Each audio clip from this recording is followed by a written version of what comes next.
call our meeting to order. First item is invocation by Pastor Eldreth, First Southern Baptist. Join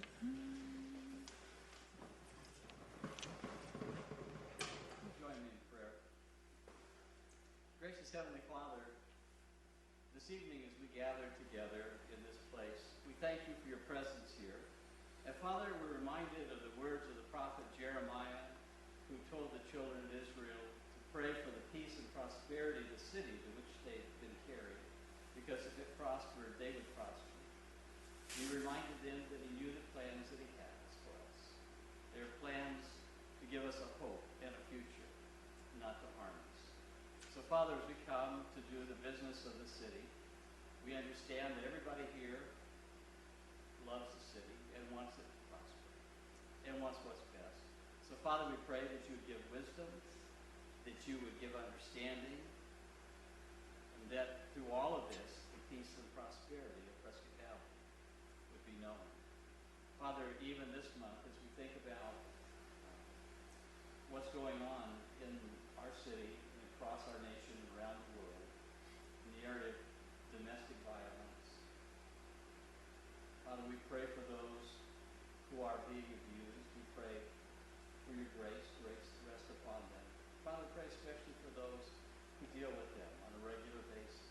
Pray for those who work for DES, have to deal with spouses who are abused, children who are abused, aged adults who are abused.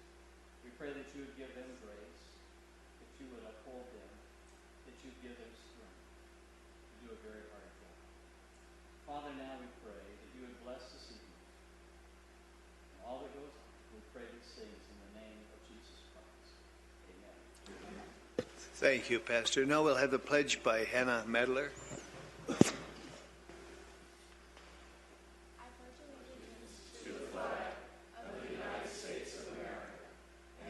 Republic for which it stands, one nation, under God, indivisible, with liberty and justice for all.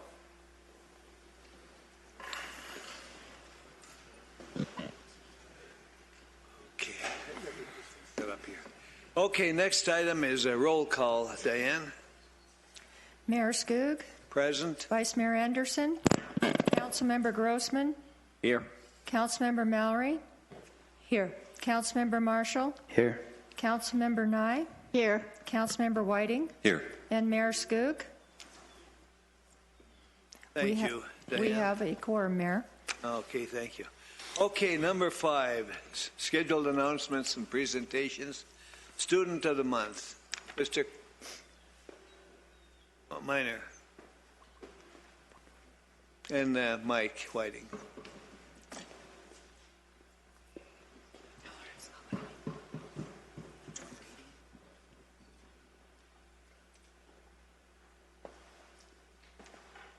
Good evening. This is our one of our special meetings. It's usually the fourth month of fourth week of every month that we recognize students, outstanding students in our community. Tonight we're recognizing Hannah Madler, and she is one that we feel exemplifies students in our community who excel in community involvement, activities, academics, and exhibit leadership skills as well. We believe that these students show and exemplify the values of not only the Rotary Club that sponsors this, but also Bradshaw Mountain High School in the town of Prescott Valley.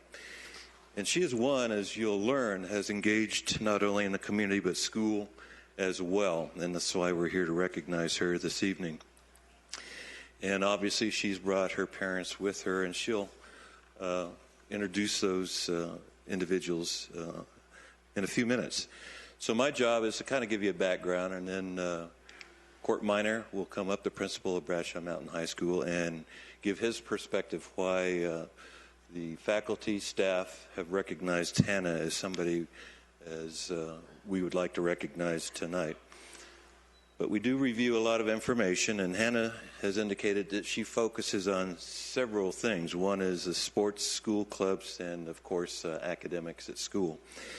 She's the president of Mu Alpha Theta, which is a mathematics honor Society. She's vice president of the Seroptimists and a member of several organizations, HOSA, which is the Future Health Professionals, National Honor Society, and the Rotary Interact Club, which is close to our hearts at the Rotary. Since the age of 10, she reports that she's been playing competitive soccer. And that's something I think a lot of the kids now enjoy as an early age playing soccer. But she's taken it a step further. She's a coach for a girls team. I guess it's under 8 or U8 girls team. And she is a captain of the Prescott Blackhawk soccer team and the Bradshaw Mountain varsity soccer team.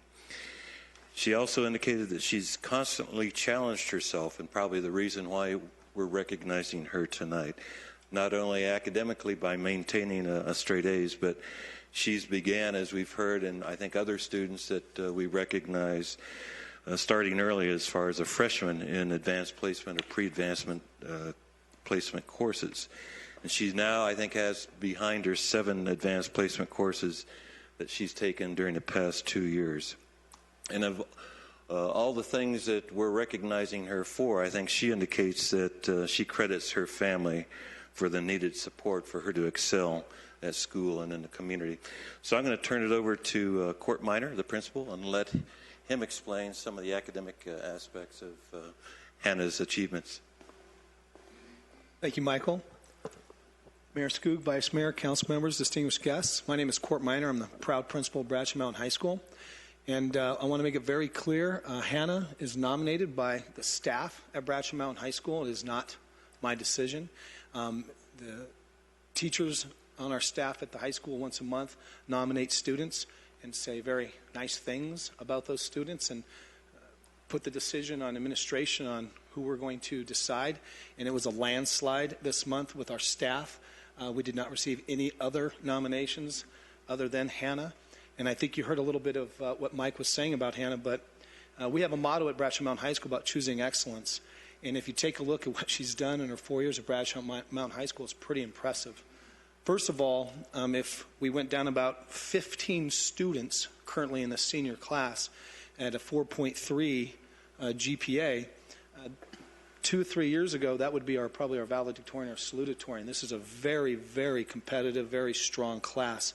And Hannah has maintained a 4.6 GPA, taking pre-AP and AP courses. And hopefully you heard a little bit of what Mike said there. She's also played varsity soccer.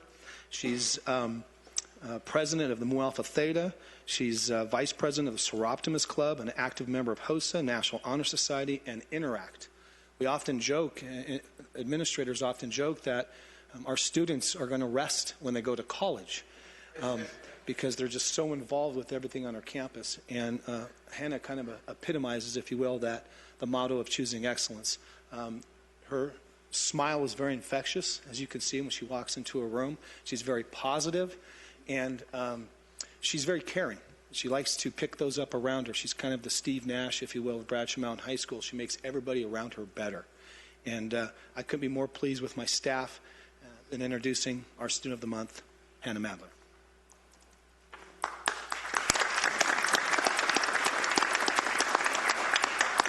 I'd like to really thank the Prescott Valley Rotary as well as the City Council. This means a lot to be acknowledged at the meeting for all of you guys. And I'd also like to thank my parents and my family, my brother. It means a lot to get Student of the Month. Well, what we'd like to do, as we normally do every month, is to give you some mementos to remember this occasion, because it's very special. And I always like to mention that as you go on to pursue your academics and your professional career, that we hope you come back to Prescott Valley and share that with the community. So we're looking forward to it.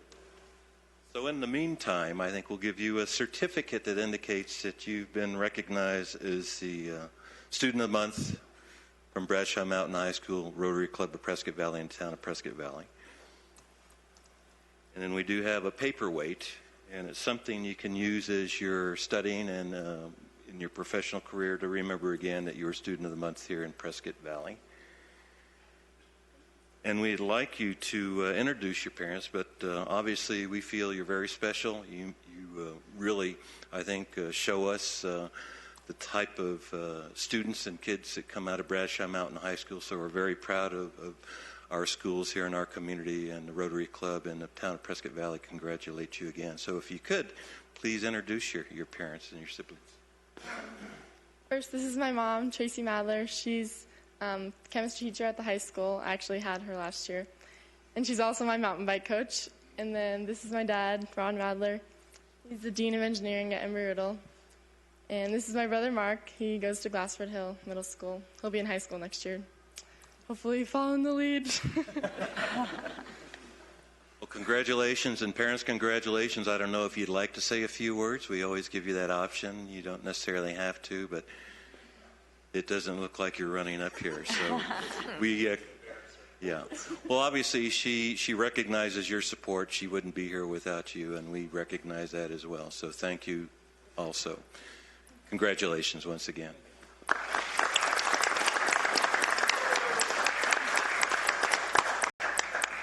Well, congratulations, Hannah and parents. And thank you, Mr. Minor. Okay, next we have the Service Award. We'll start with Daniel Owen. Would you meet us up here in Chief?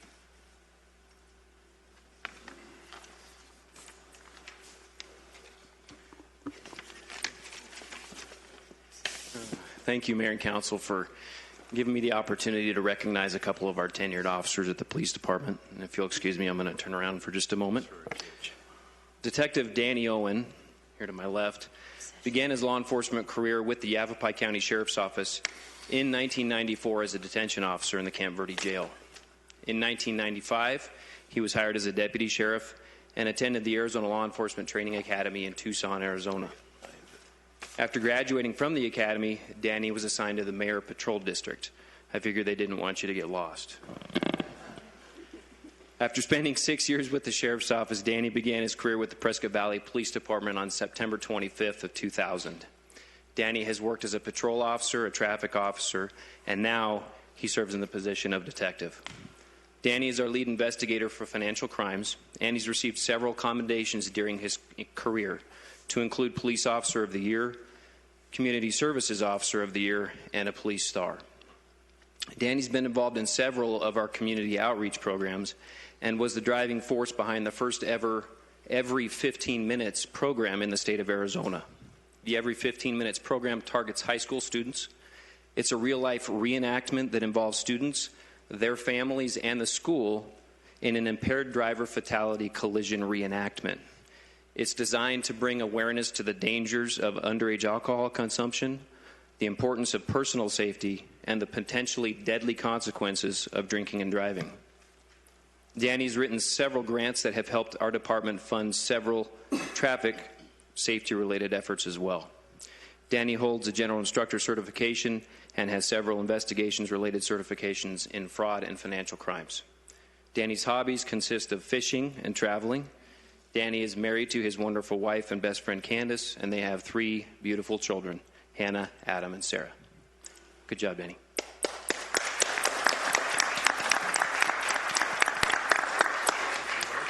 What's that, sir? No, they couldn't make it. Everybody's on prior engagements, but obviously want to thank them for their support and the town for providing me with a great place to work, and the PD for all the great years that I've had there. So, Vice Mayor, you got any comments? Well, Daniel, we're always proud to be able to recognize all of our employees in the town for their longevity. And it's especially an honor to award this to you tonight, to our police department and to one of our officers for being here for 15 years. That's quite an achievement, and we look forward to many more. So, congratulations. Thank you. Any comments, Council? Mike? Yeah, I just wanted to thank the officer for his commitment and service to our community. And I say this every time, really blown away in terms of the time and effort that our officers spend. And I think every officer, I feel, is very professional. And we just look forward to bigger and better things in another 15 years. Congratulations. Laura? 15 years. And you're still trying to stay out of trouble. not easy. I'm sorry. I had to tease Danny because he has a fabulous sense of humor. Look at that smile on his face. If you're not privileged to know Danny, I would ask you to go up, shake his hand, get to know him a little bit. Besides being an exemplary officer, he's just an all-around good, fun guy. And Danny, thank you for giving us all this time. Good, thank you, Laura. Steve? And Steve, what, half that age? I was 15 when you started on PVPD, yes. So, obviously it's been a very long time, and thank you for your service. We really do appreciate it. Any other? Marty? Yeah, any interactions I've had with Dan have been always positive, and like Laura Lee said, he's always got a great attitude and a great smile on his face. We've had Danny come and speak to one of my organizations on internet theft and scams and other things that were pertinent, and he's a great speaker and a great motivator. So thank you for your service. 15 years is commendable, and we look forward to many more. Thank you. Mary? Oh, just thank you as always. You know, I appreciate all of our first responders and always being out there on the front lines, keeping the community safe. So appreciate the 15 years, and God bless you and your family always. And Danny, in appreciation award from Town of Prescott Valley, presented Daniel Owen in appreciation for 15 years of dedicated service, September 2000 through September 2015. And we have another one for you, a pin with 2 emeralds in it. And here's the rest of the box. And there's one more thing, a gift, $125 gift, plus 20% to cover your taxes. We do appreciate what you've done. Now it's your turn to make some comments. It's been a great 15 years. I have a few more years left in me, so I look forward to it. And again, I thank the town for all the support it's given me when I went after something. And it's been a great time, and if it's not, I always make it a great time. So. You've been a great officer, Daniel, and we really appreciate it. Anything else, Chief? Thank you so much, and congratulations. Keep up the good work.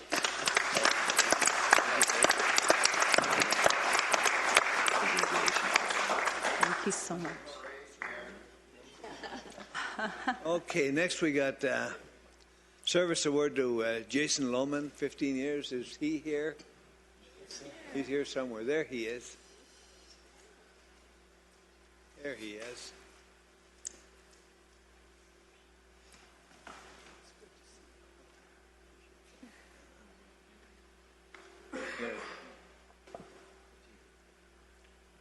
Bring him over. Come on up, family.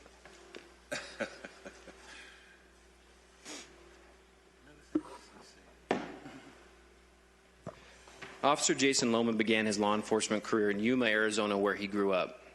He graduated from Kofa High School in Yuma and has continued his education at Arizona Western College, and he's currently attending Yavapai College. In '97, Officer Lohman attended the Arizona Western College Law Enforcement Academy as a reserve officer for the Somerton Police Department. He continued his career at the Yuma County Sheriff's Office, where he served as a deputy and on the Community Services Unit as a bicycle patrol officer. On September 25, 2000, Officer Lohman started his career with the Prescott Valley Police Department, where he served as a patrol officer and a school resource officer. In both positions, Jason continues to be a positive role model to students and assists school administrators with problem-solving efforts. Officer Lohman excels in community policing, interaction with the community, and on traffic-related enforcement duties. Officer Lohman proudly serves on the department's SWAT team as a crisis negotiator and as a physical fitness instructor at the Northern Arizona Regional Training Academy. He has many duty-related achievements, including a Police Star for Valor, a Community Policing Award, a Physical Fitness Award, and an Expert Shooting Merit Ribbon. Officer Lohman enjoys spending time with his kids, Adeline and Riley, and with his girlfriend Amanda, all of whom he loves very much.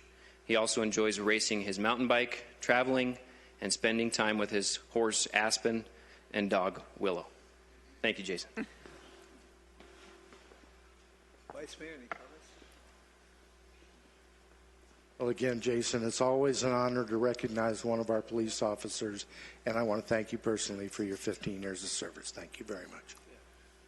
Marty? 15 years. Once again, you know, it's great that our officers are able to put in these amount of times, and we look forward to a long and fruitful career. Thank you for your service, and I haven't had that much interaction with you, but I know I have, and I thank you for your service. Thank you, Marty. Stephen, now at 15 years, that just about covers your age. Any comments? Yeah. I just want to thank you for 15 years sticking with us that long. It's really awesome, and we do appreciate it. Thank you so much. Laura? We do honor you in your role as an officer, but I want to honor you as a father and a husband, because managing that all so well on top of all your responsibility in public safety is so important and so commendable. And you do both jobs in an exemplary manner, and for that we honor you. Mary? Yes, again, thank you so much for the 15-year service. You have a beautiful family, and God bless all of you. Mike?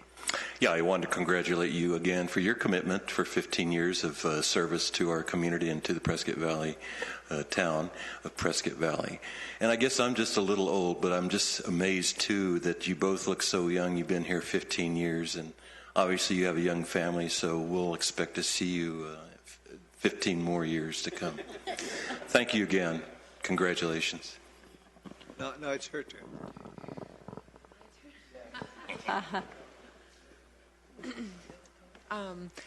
Jason is an incredible human being, and I'm very grateful to have him in my life. So, congratulations. Thank you. And with that, we have a certificate of appreciation, a plaque of appreciation to Jason Lohman in appreciation for 15 years of dedicated service, September 2000 to September 2015. Congratulations. And a pin with 2 emeralds. And would you believe a check for $125 plus 20% to cover your taxes? Now you have a chance to comment. I have to speak now. It's been exciting to watch the town grow. I know when I got here in 2000, I mean, the hospital wasn't here, the arena wasn't here. You know, God forbid Walmart wasn't here, so I didn't know what to do. I appreciate the support of the council. Just the town, the department. I try to make it, try to have a positive attitude when I come into work, and you know, do a professional job, but at the same time, you know, get a few laughs, just to help us cope through the day. But more importantly, I want to thank my family, my son Riley, my daughter Adeline, my girlfriend Amanda. They've been awesome. I can't say enough. So thank you very much.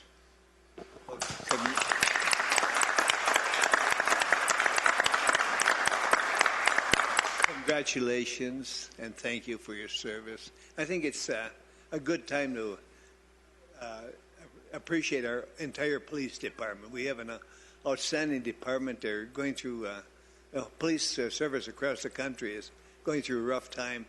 Thankfully, our police department has done an outstanding job, and in the past year, they've really shined. So thank you so much, and congratulations. Keep up the good work. Thank you very much. Thank you. Okay, next is a proclamation. Diane, Arizona Cities and Towns Week. You have that? Yes, we Is do, anybody here Mayor. to receive it, or will it go to Vice Mayor? Okay. Give it to Rick. Rick. There you go. No, Diane's going to read it. She reads it good. Make me feel like I'm... Did you want to read it? Go ahead. Arizona Cities and Towns Week, October 18th through the 24th of 2015. Whereas the citizens of the town of Prescott Valley rely on local government to experience a high quality of life in our community, and whereas cities and towns in Arizona work 24 hours a day, 7 days a week to deliver vital services such as fire, police, and emergency medical response to ensure safe communities, and whereas cities and towns in Arizona also provide services and programs that enhance the quality of the life for residents such as parks, utilities, street maintenance, sanitation services, libraries, community centers, and recreational programs. And whereas it is important for the town of Prescott Valley to continue to provide the excellent delivery of services and programs that our citizens have become to expect from our community, and where it is one of the responsibilities of the town of Prescott Valley to ensure open and accessible government through frequent communication with citizens using various avenues and means. And whereas through participation and cooperation, citizens, community leaders, local businesses, and municipal staff can work together to ensure that services provided by the town of Prescott Valley can remain exceptional elements of the quality of life of our community. Now, therefore, be it resolved that the town of Prescott Valley joins with the League of the Arizona Cities and Towns and fellow municipalities across the state of Arizona in declaring October 18th through the 24th of 2015 as Arizona Cities and Towns Week. Thank you, Dan. With that, we're going to present that to Vice Mayor Anderson. But I'd like to comment just a little bit. 80% of the state's population live in cities and towns. We have 91 of them. 90% of the income tax and sales tax revenue is generated in cities and towns. Very important part of the state activity. And thankfully, most cities and towns are doing very well, including Prescott Valley. We're doing quite well. And that's because of our good citizens. Any comments, Rick? Vice Mayor? Well, I just wanted to mention that this is not something that's done in a vacuum. It's done as a result of the support we receive from the citizens of Prescott Valley. I know from time to time no one agrees with everything we do, but we try to recognize all of the desires of all of our citizens. And it's only when we come together and work together that we can be truly successful, and that's what we strive to do. So thank you very much. Thank you, Rick. Okay, next we'll go on then to the No Shave Month of December. You're going to come up and take the plaque. Come on up. Larry? What is it? You. November. And introduce yourself. No? Actually,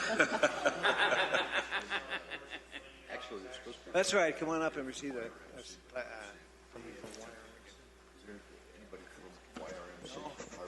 yeah? Is there anyone from YRMC? Anybody from YRMC here?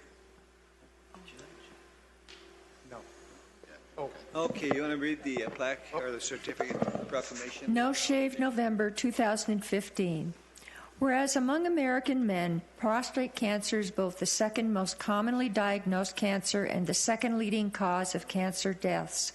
Although prostate cancer incidence and mortality rates have declined over the past 2 decades, this year alone, an estimated 239,000 men in the United States will be diagnosed with the illness, and almost 30,000 men will die from this disease.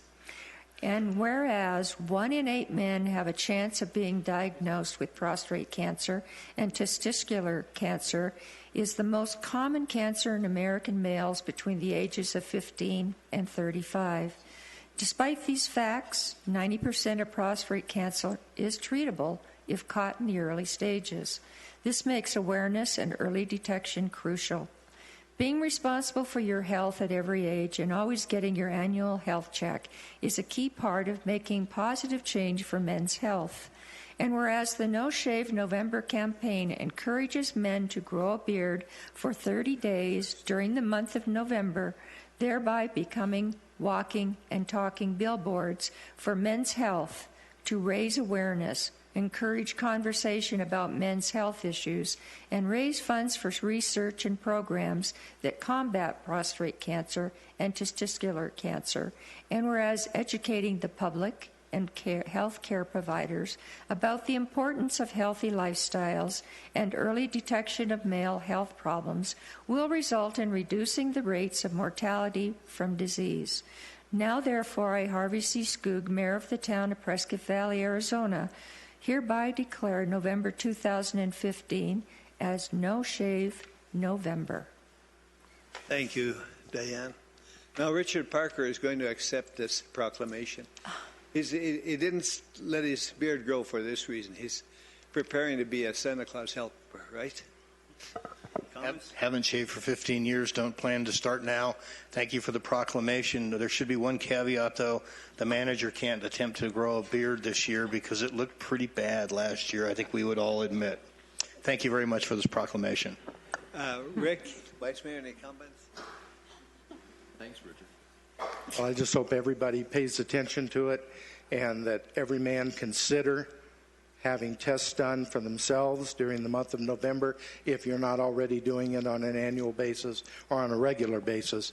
And for the spouses, please encourage your husband or other half to please get himself checked on a regular basis. This is something we don't consider doing often enough, and too often we lose people to something that could be avoided. So please get yourselves checked. Thank you. Thank you, Rick. Okay, next, Charitable Giving Month. Anyone here for that? There we go. Good. Would you read the proclamation, Diane? Charitable Tax Credit Giving Month, November 2015. Whereas the State of Arizona Tax Credit Program enables taxpayers to contribute $200 for a single taxpayer and $400 for taxpayers filing a joint tax return and receive a dollar-for-dollar tax credit on their Arizona tax bill, and whereas the full amount can be given to a qualified charitable organization of their choice and a school of their choice.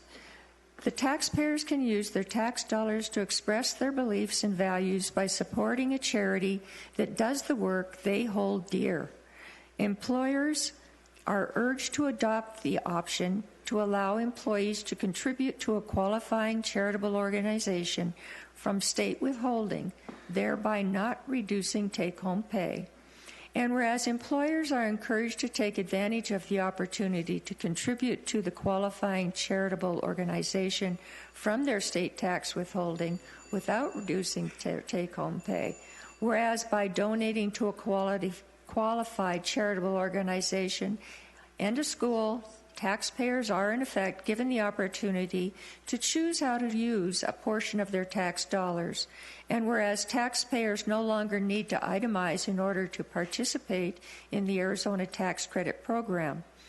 A donation that qualifies for a state tax credit is also fully deductible on a federal tax return, reducing the federal tax liability.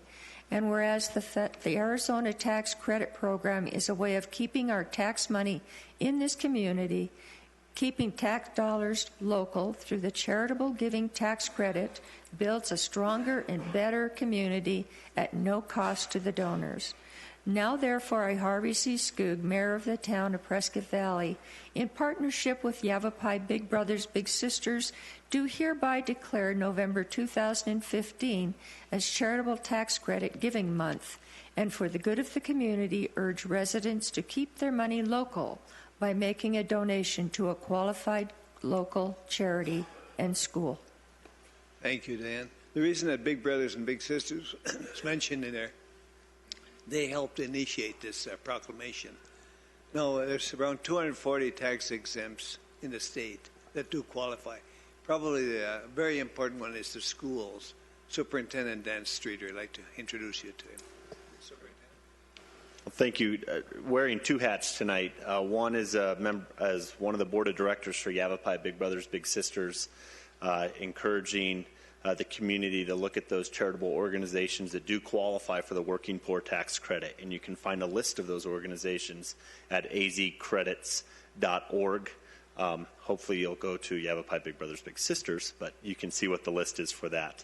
And also, as the superintendent for the Humboldt Unified School District, one of the great things about our state is that you can give a tax credit for a working poor organization and to your school of your choice, preferably HUSD, but to a school of your choice and to a program of your choice within those schools. So it's a nice opportunity to make sure that your tax dollars are being directed to the specific areas that you want those directed to. So thank you. Thank you. What it is a $200 dollar-for-dollar credit on your state return and a deduction on your federal return. So you do get quite a benefit of it. Vice Mayor? No, I have nothing. No comments? Thank you so much, and thank you for helping us out there. Okay, next we have Comments and communications. Anyone from the council got any communications? No.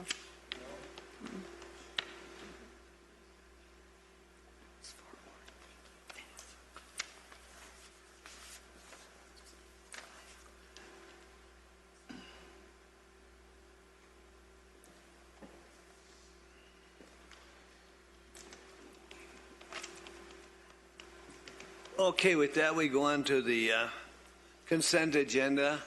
All matters listed on the consent agenda are considered to be routine by the town council and will be enacted by one motion.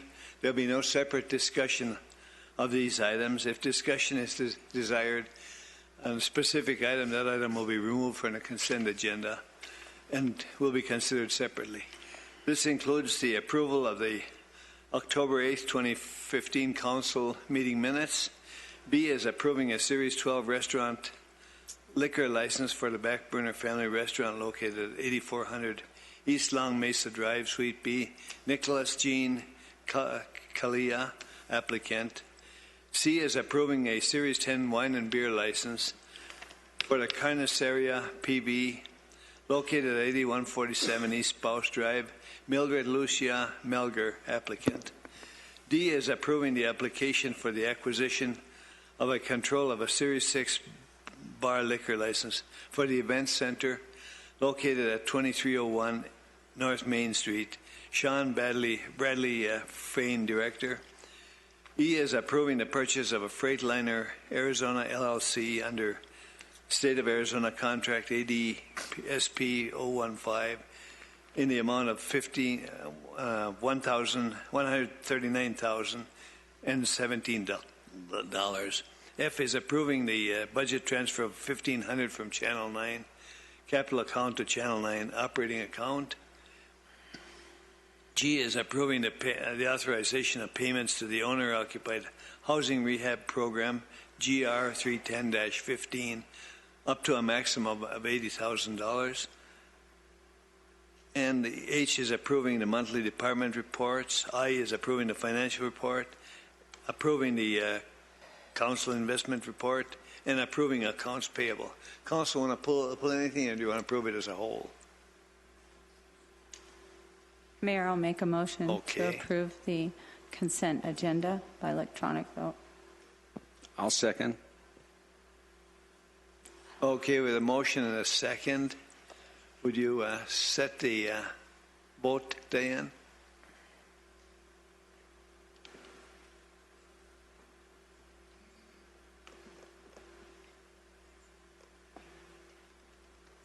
Is it going to work? How do you wish to vote, Mayor? Do what? How do you wish to vote? Yes. Thank you.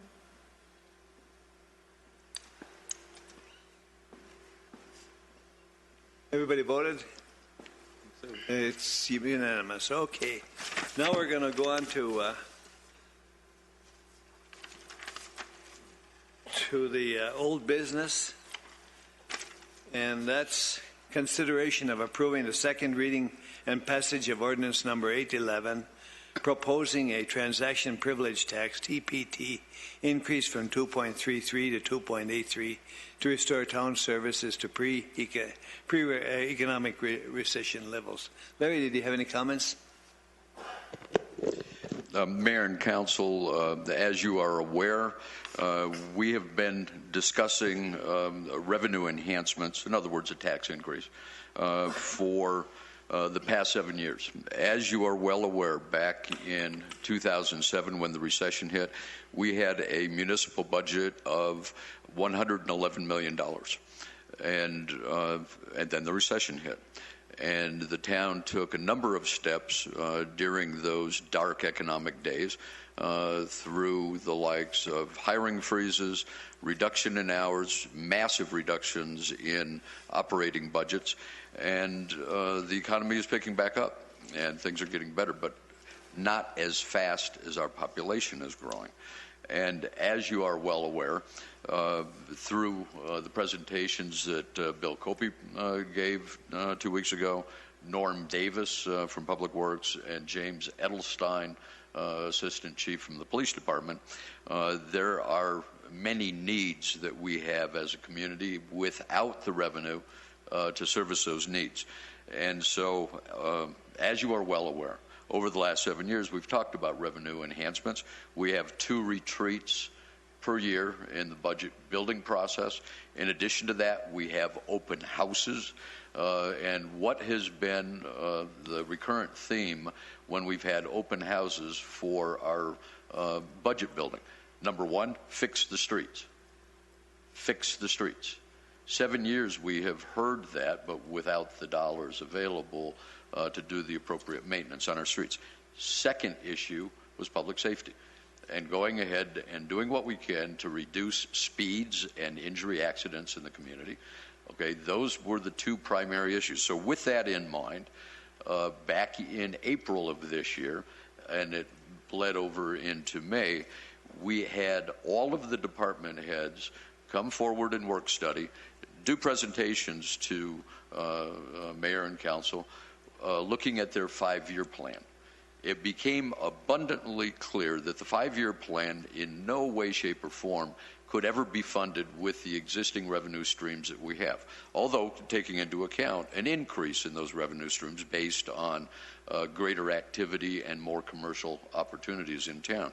But nevertheless, that we were revenue deficient. We didn't have enough money to go ahead and meet those needs, both particularly in streets and public safety. So with that in mind, after those presentations in April and May, staff has gotten together and we've followed your direction as it relates to the 2 highest priorities in the minds of the people of Prescott Valley and in your own. Number 1, streets. Number 2, public safety. To that end, we have brought to you a proposal, that being a 1/2 cent, and I've seen it bantied about and thrown in my face that it was a 50 cent, it was a 50% increase. None of that's true. It's a 1/2 cent increase that is being proposed. And with that 1/2 cent, what we are proposing is that 2/3 of it go to the street department to catch us up on deferred maintenance. Maintenance that was unable to be accomplished during the recession because we didn't have the money. And so we need to catch up on that. And if we don't, then our streets are going to further deteriorate, and it's a heck of a lot more expensive to rebuild roads than it is to maintain roads. And as Public Works Director Davis pointed out to us, that he believes that with this additional revenue, we could get back to a 5-year rotation for maintenance on our streets, which is the appropriate spacing. Right now we're at 9 or 10 years, and that is completely inappropriate, and we're seeing the degradation of our streets as a result. The second priority being public safety, and you heard from Assistant Chief Edelstein when he brought forward the proposals to go ahead and enhance our traffic division, going ahead and dealing with injury accidents and speeding around town, along with a number of other high priority items from the perspective of public safety. That is where these dollars would be allocated if you elected to pass Ordinance 811. In talking to some people that had some questions about, have we looked at everything that we can do? Can we glean dollars from other departments or other ways, shapes, or form? What can we do to avoid going ahead and increasing revenue, i.e. raise taxes? Well, I need to point something out. Although there's a perception out there the government is incredibly wasteful, I would submit to you that the town of Prescott Valley is anything but. When we provide the services that we do in the town of Prescott Valley with 4.5 employees per 1,000 citizens, where the average city in the country or town in the country requires 11, 12, or 13 municipal employees per 1,000 citizens. We're doing it with less than half of the municipal employees that other cities do. We call that being efficient. We call that relying on the private sector. And we're darn proud of the services that we provide with a much reduced staff. Okay, there is no fat in our budget. We need the dollars to go ahead and accomplish what has been outlined by staff as it relates to street improvements and maintenance, and the same with public safety. As you heard from the police department, our response times are rising. Is that acceptable to the citizens in this town? When you pick up that phone and call 911, do you want to be told it's going to take us a little bit longer to get to your house because we haven't got the means to answer you in the fashion that we did 2 years ago? That's why we bring to you the concept of a half-cent sales tax increase. It is important. With that, Mayor and Council, Mr. Copey, Mr. Davis, Mr. Edelstein are here to answer any questions if you have any. With that, I'd close. Council have any questions? You, Mary? I have comments, but go ahead, Steve. Well, I pretty much said my piece last week, so I'm not going to beat a dead horse there, but I've talked to a bunch of my friends, and they suggested something that I think is very reasonable that we could do, and that's put a time limit on this tax of either 5 or 10 years. And I talked to Bill earlier today, and in about 10, 11 years, a lot of our developer agreements are expiring. A lot of our bonds are going to start to expire. So we'll have more money. So if nothing else, can we just table this for 2 weeks so that we can put a time limit on it, come back and re-vote on it? That's all I'm asking. Okay. Mary? I just wanted to go over a little bit, as I had done more research in the reference to the last time that this town had gone ahead and done a tax increase. So when I looked on there, it was around in 2002. I moved here in 2001. And the population around then was, my understanding was like 28, maybe 30,000.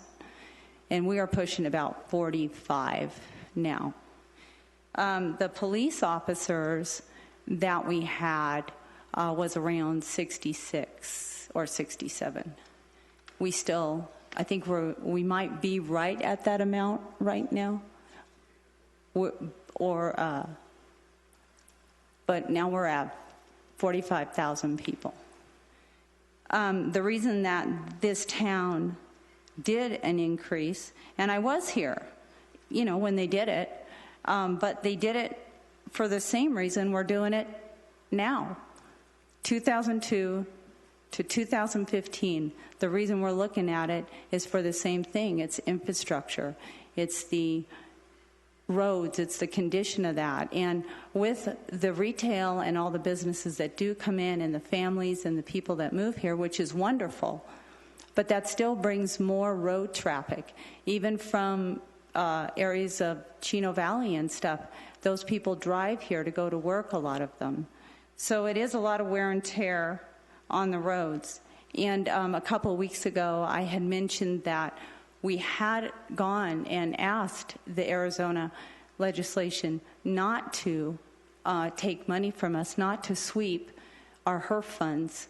And what they do is they take a lot of our HERF funds and they fund the Department of Public Service. And so I brought about 10 copies tonight. They're back there on that top shelf.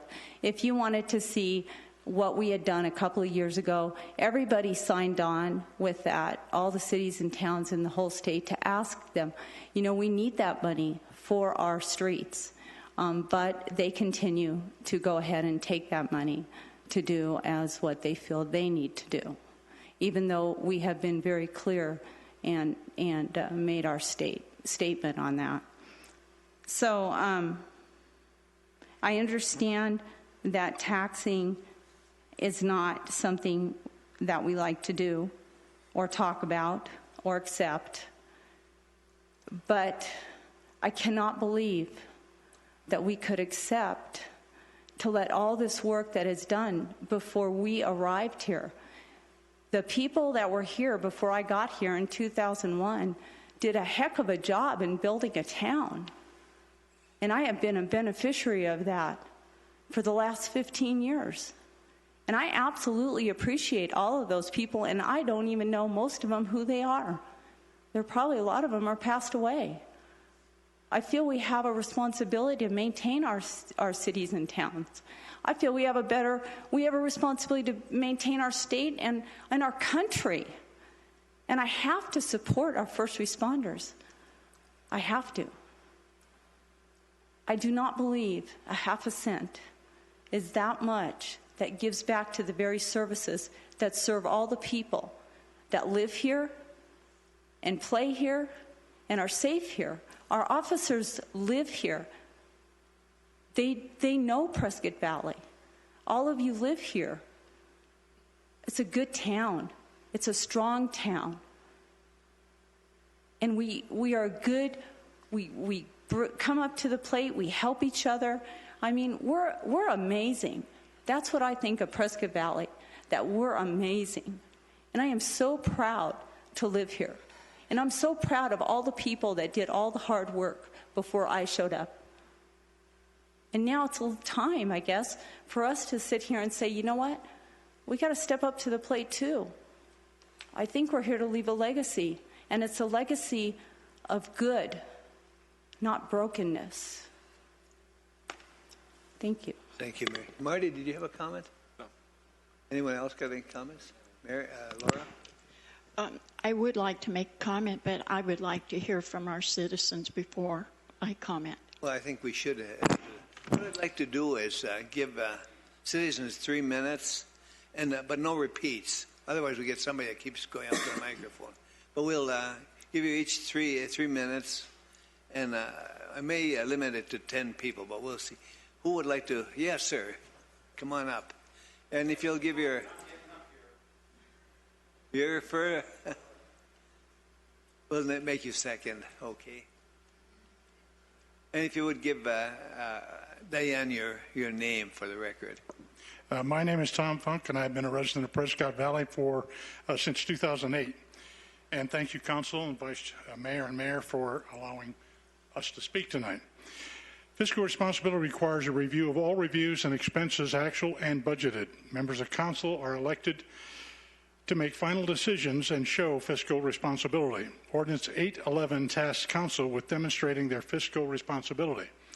During your study programs and your last reading, you were not provided the data to make good fiscal responsible judgments. I'm not saying you don't need a tax. I might even be saying you need more. But you didn't make a fiscal responsible judgment because you didn't have the data. Your manager did not provide you with data. He provided you with generalizations. Let me explain.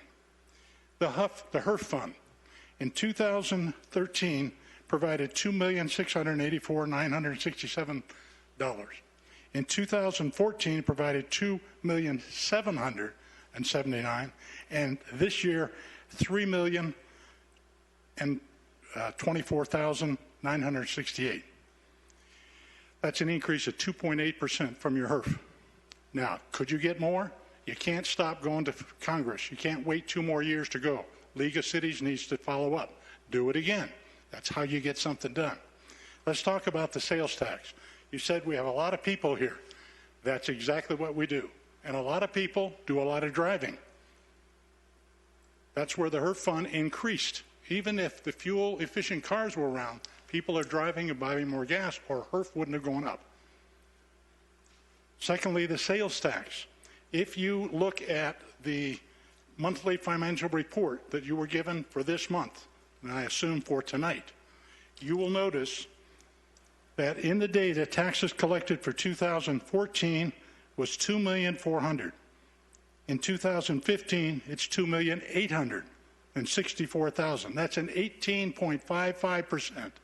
That's coming from your financial report. All revenues, not just the taxes, amounted to an increase of 19.43%, almost 20% increase in revenue. Now, I just would have asked, and I think Mr. Marshall is on the right track. We need to go back to the study group. We need to look at these financial reports, not based on cities across the United States. Prescott Valley is very unique. It has its own climate. It has its own population. It has its own economic base. It can't be compared. Also, your TPT tax in many other communities in Arizona have broken it down. They charge 4% to hotels, motels, bars, and restaurants, 2% on food. Some don't even tax food. They increase it on contracting, special building, spec building. Our TPT could be modified to change those percents to 4 on those and 2.3 on others. The other thing the resolution does not say, what goes to the highway? Someone just said 2/3 of the half cent. It's not written in the ordinance. It isn't going to happen. It needs to be put in the ordinance. So I would ask that some member of council make a motion to suspend the second reading and refer this back to home study where we can go through and put the facts and find out, is it a 0.5%? Is it 3/4 cents? Is it 1/10 of a cent? What do we really need based on these increased revenues that are coming in? And that's based on all this new shopping that's going on and the increased housing, increased building permits, impact fees. You're getting a hunk. All you got to do is go to Viewpoint and out here to Glassford and see the new building. Contractors could be helping a lot. They're the ones that we have to fix the roads after they put them down. Thank you. Appreciate that. Next.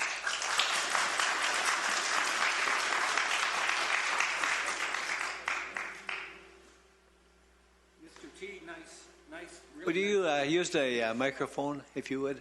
Your nice speech. Really, you're polished, but you're short on it. And Jim Rogers, Prescott Valley. Now I learned why. More people move here, more taxes for everybody. So we get 100,000 people, we're going to have more taxes. I put a little note together here today. Here are my comments, okay? I don't want any answers back. These are my comments. I'm not here to talk about the good job the town has been doing overall. I'm not here to talk about the known scandals with the staff or the police, nor talk about those that were not known to the public. I'm here to talk about the TPT, Tax People Tax. The state politicians have swept funds from PV and every other source to give tax breaks to the corporations. Most of you, well, some of you probably voted for those clowns in Phoenix. So here we are now, tax the residents because they're taking our money away. I would have liked the staff and the council, and they should have, tell those politicians in Phoenix it was wrong what they're doing. But the town just says, tax it. That's the easy way out. Tax them. There is a rush to tax. Oh, yeah, there is a rush to tax. I heard about this 2 weeks ago. Okay, here's my question. How much time did management and police have to put this together? 2 weeks? 4 weeks? Was it 4 months or 8 months? I and others just found about it weeks ago. That sounds like a rush job to me. I looked online to the town site, and I could not see where the next study meeting, what the next study meeting's about. Nothing there, nor I can see on the site what happened to the last study meeting. Keeps us ignorant. The public may not know there are 4 choices for this proposal. One is to adopt. The other one is to modify. The other one is to decline. And the other one is let the people vote in March of 16. Let them vote. And not only the food, my gas tax is going up, Prescott Valley tax, APS tax is going up, my TV, my telephone tax is going up, and here's the best one, the city water bill. And what do I get in the city water bill every month? What everybody gets in the city water bill. They're the city tax. They also get a town news, serving the citizens of Prescott Valley. Let me read this. Halloween, town finishes phase 2, winter's approaching, create a tree. Do we see the city wants to raise their tax? No. You go outside, and there's a bulletin board out there I went to see the agenda. There's no agenda for this council meeting. There's no talk about taxes going up. How much time do I got left? Oh, good. All right. Minute. Yeah, I'm going to be done here. So, management has refused or ignored. The mayor has refused or ignored to let the people know. They could have let us know back in February. They could have let us know about the needs for the police. I am willing to pay 3/4 of a tax if you can do community service, community development for the people, so when they get on the roads, they can go somewhere reasonably. Thank you very much. Thank you. Gentleman with the red shirt.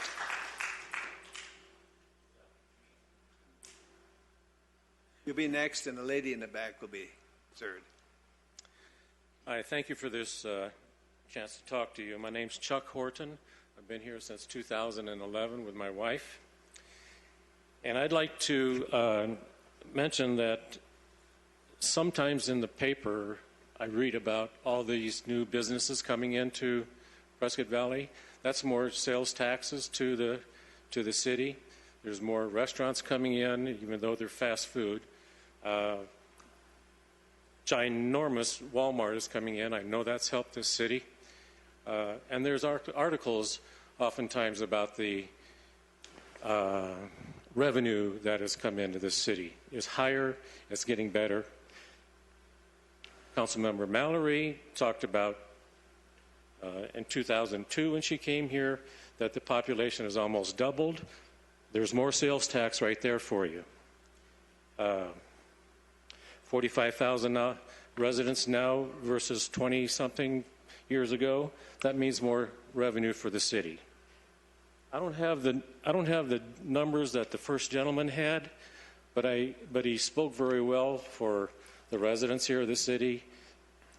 This city's making a lot of money. It's not poor. More people are coming here, more people are paying. The city's getting more and more revenue, and they seem to just kind of ignore that. I'd like to see this city stand up and give this tax issue a fair and square deal to the residents by having the residents vote on it. That's what needs to be happening. 7 people shouldn't be able to raise the taxes on 45,000 others.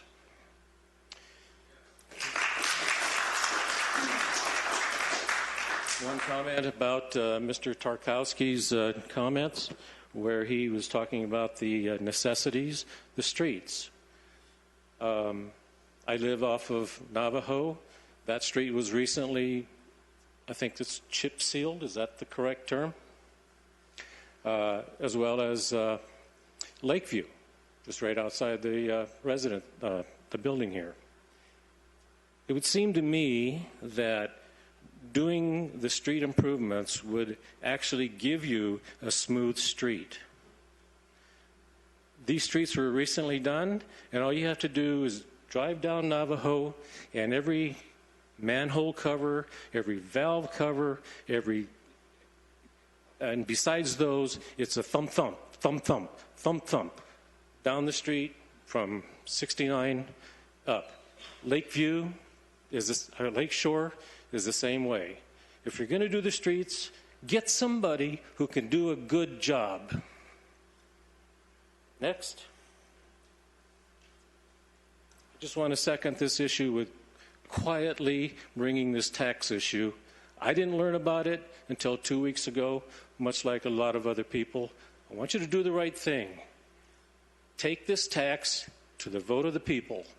7 people shouldn't be able to rule 45,000. You want to do the right thing for the people? This is what you should do. Thank you. Thank you. I appreciate that. Next.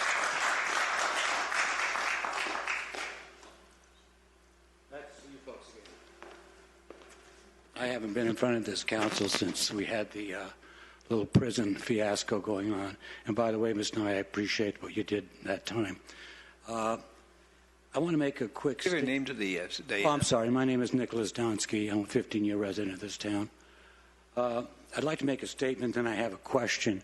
The statement is that we taxpayers of this town, every single month, over the last 8 years, we have paid over $12 million on the loan that the Fain Signature Group has on the Prescott Valley Financial Disaster Center. Now, I like to prefer to call us not the Prescott Valley taxpayers, but the involuntary investors in the Fain Signature Group. When I invest my money, I get A, stock certificates, B, I do it voluntarily, C, depending on the company, I get dividends, and fourth, I can sell that stock anytime I want. We have been paid over $12 million into that fiasco. And the reason I'm bringing that up is I was in front of this council, I think only Mayor Skoog and Ms. Nye was here, trying to talk this council out of that catastrophe. Because I actually read the reports or the so-called revenue projections, and they're laughable. 3 major events a month? You got to be kidding me. Anyway, my suggestion is, why don't you folks in the town council strongly suggest to the Fains that they pay us back the $12 million and you don't have to raise the taxes? Thank you very much. Thank you.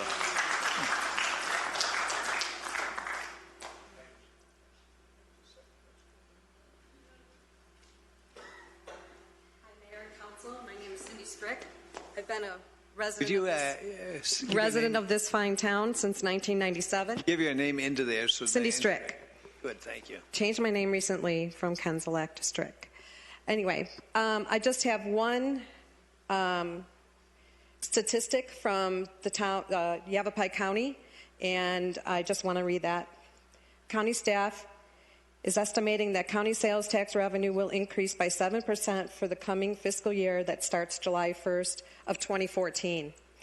The current year is showing a 6% rise, which was the prior year.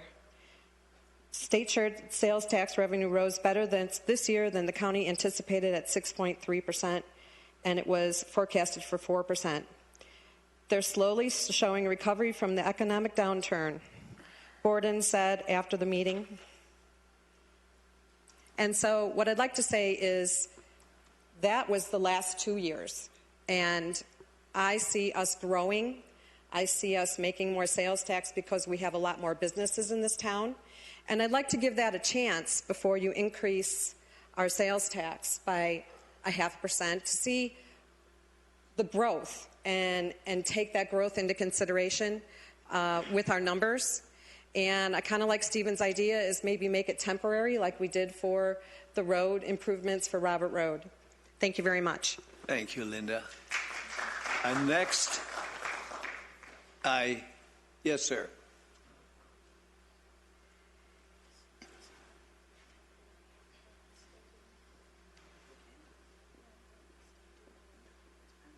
My name is Dan Elkins. My wife and I have been here since December of 2008, been residents. I just want to echo some of the sentiments that have already been stated here, and that is certainly the idea of let's table it for at least 2 weeks. But I found out about 2 weeks ago, and it's just, the taxpayers of this country are, we're being, it's just a few cents here and a few cents. It adds up, and it's not just from, you got the local level, you got the county, federal, and state. So it all adds up. But you need to, it sounds like you've done a lot of study on this, and I think that's great. But I think once you give the town a chance to look this over, think about it, assess it, and then, as I said, maybe you need more than 0.5 cent. But you just need more time. You just don't rush something like this through. Thank you. Thank you, Dan. John, there was somebody else back there that had a comment. John, you wanted to make a statement? Mr. Lonis?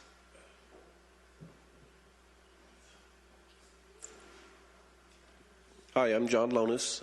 We moved up here to the Prescott Valley area back in 2000. And I do remember the past tax, and I'm glad Mary Mallory brought that up, that that started in 2002, and then it expired a few years later. She did say that was for road improvements. I think possibly the town should look into a better type of road patch and pothole repair. Back in 2002, 2003, watching them put the cold patch in these holes, and it pops up later on that afternoon. So maybe if the town would invest a few dollars more into something better, actually doing a hot patch like some of the bigger cities do, they wouldn't have to spend so much money on chip sealing and refixing the same pothole over and over again. I saw that they tried patching in front of Bank of America last year. They actually cut up part of the street in order to fix that a little better, but it still didn't work. The road still wrinkles, and the roads are a mess. They do need to be improved, but there needs to be something better. Let's change the way that we're actually patching them currently and look into something that is more lasting and will actually fix the streets.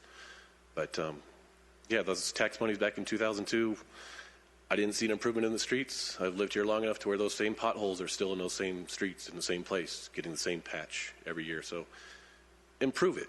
Get something better to actually patch these streets. And maybe we won't have the same pothole growing every year, every week. So, thanks. Thank you, John.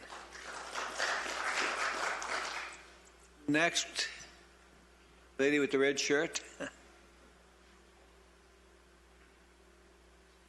Jessica O'Connor.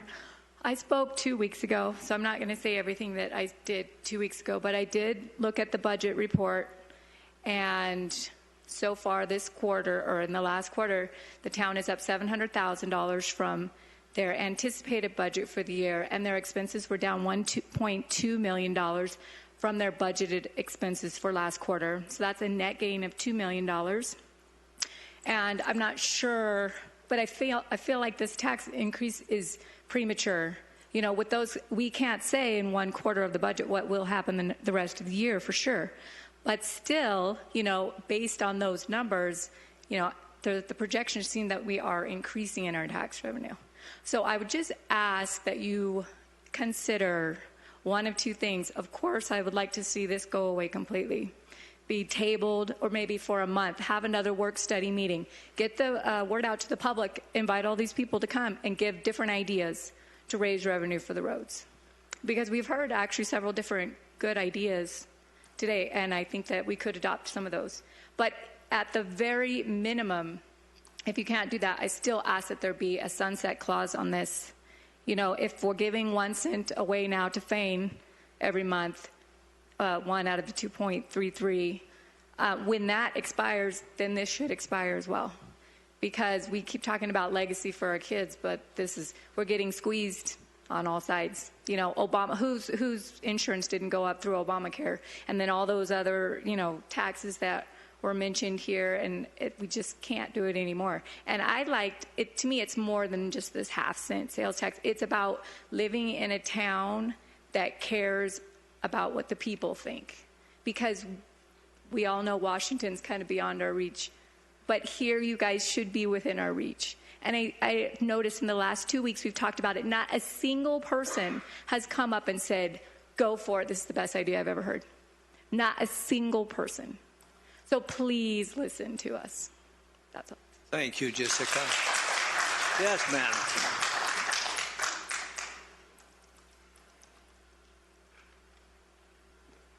Mary Ann Johnson. I appreciate all of the expertise from the speakers before me. I don't have expertise. I am just a regular citizen here. And tonight I came because I'm trying to represent a lot of the people I know who couldn't be here tonight because of the quick timeline and all of the things that they have going on in their life. There are a lot of people I know who have little handicapped kids who have to have dinner at 5:30. They can't be here. People who are just getting home from work. Parents who are taking their kids to soccer games tonight. They can't be here to talk with you. I know there have been emails sent, so I'm hoping that between the people who are here and the emails that you've gotten, that you will really kind of listen to our pleas to you this evening. The town manager that I talked to told me that the council does like to hear from people, so I hope that tonight you will really listen. We really don't feel represented by you right now. We want to have more time to look at different options. And I think what Stephen Marshall was saying is what's the big rush with this when, there's also a committee going on now about transportation in our town, and it's gone on for at least over 6 months. And I don't know why this has to be done in 4 weeks or less than 4 weeks. Now, I know that the citizens of this community are trying to get back to pre-recession levels ourselves, and I know a lot of young families who are really struggling and just barely getting back right now, and I bet a lot of those families in our town too, and also a lot of seniors, and the Social Security money isn't going to be going up for next year, so they're having more money that they have to pay out for health, more money they have to pay out for property taxes, more money for everything else, and then this just adds on to it, and there isn't more money there for them to take it from. The newspaper said that it would be $52 out of $200 for the people who spend that money each week for groceries, but it only talked about groceries, not gas, not shoes for the kids, not clothing, not necessities for life.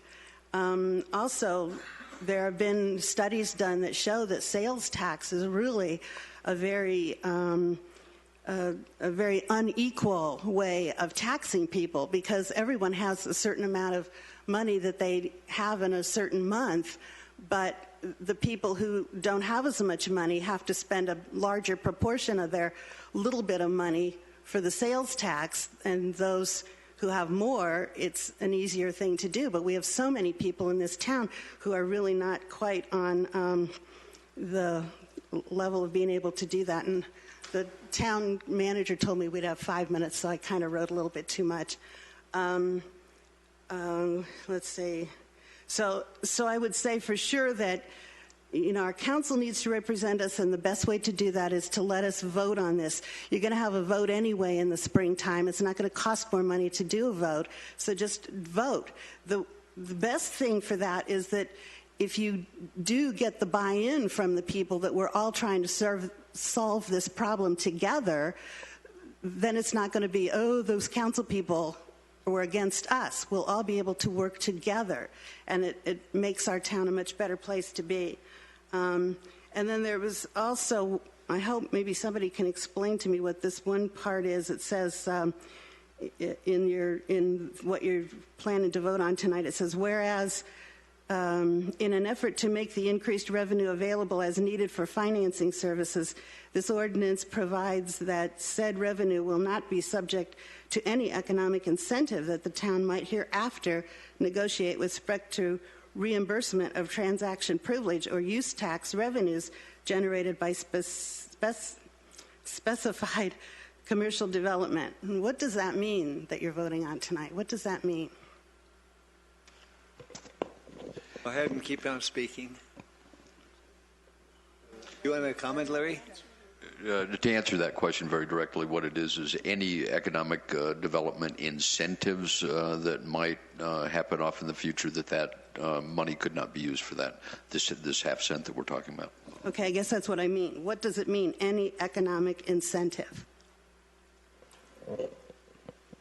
That means when we end up in a development agreement, say, for example, to reimburse a developer for the installation of a signal light or something like that, okay, that none of this half cent that is being contemplated could be used for that.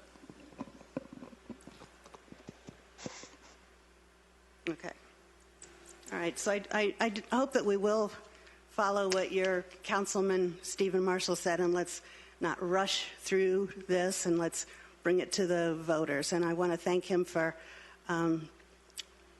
keeping with his promise to not raise the sales tax when he ran for this position. So thank you very much. Thank you, Mary Ann.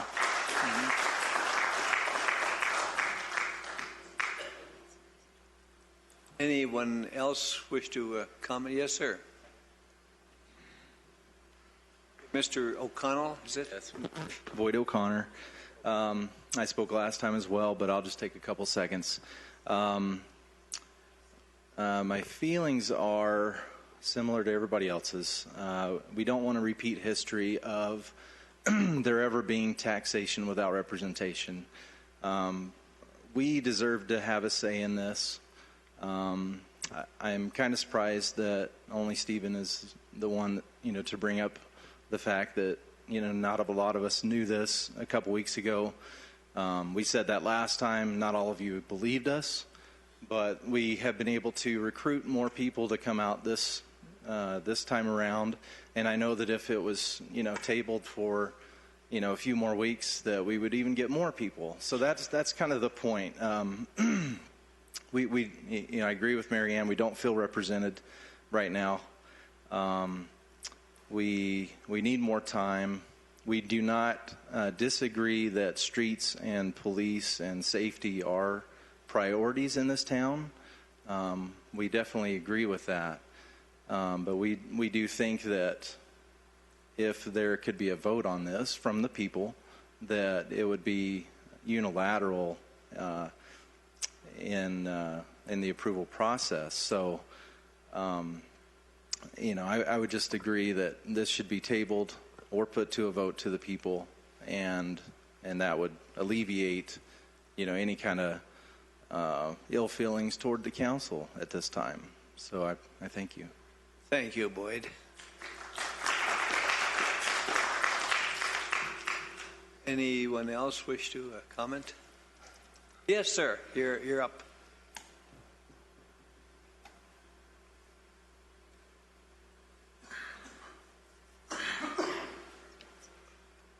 I'm David Oakley. My wife Micah and I are new residents in Prescott Valley. We moved here about 3 months ago. I also only found out about this about 2 weeks ago. I think it's stunning that you would move forward with a significant sales tax increase in such a compressed time and without a public vote on it.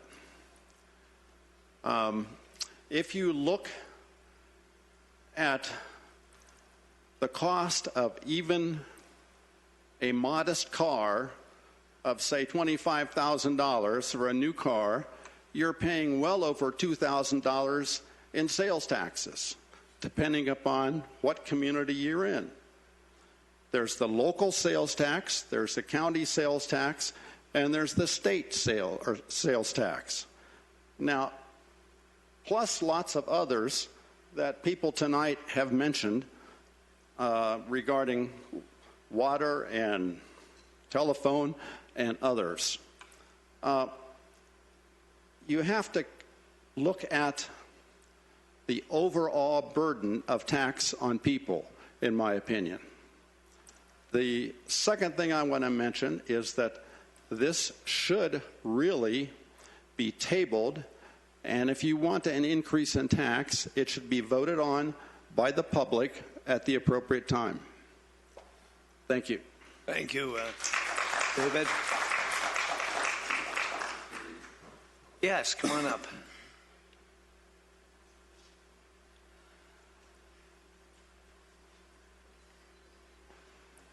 Good evening. My name is Peter Thompson. I've been a resident of Prescott Valley for 9.5 years.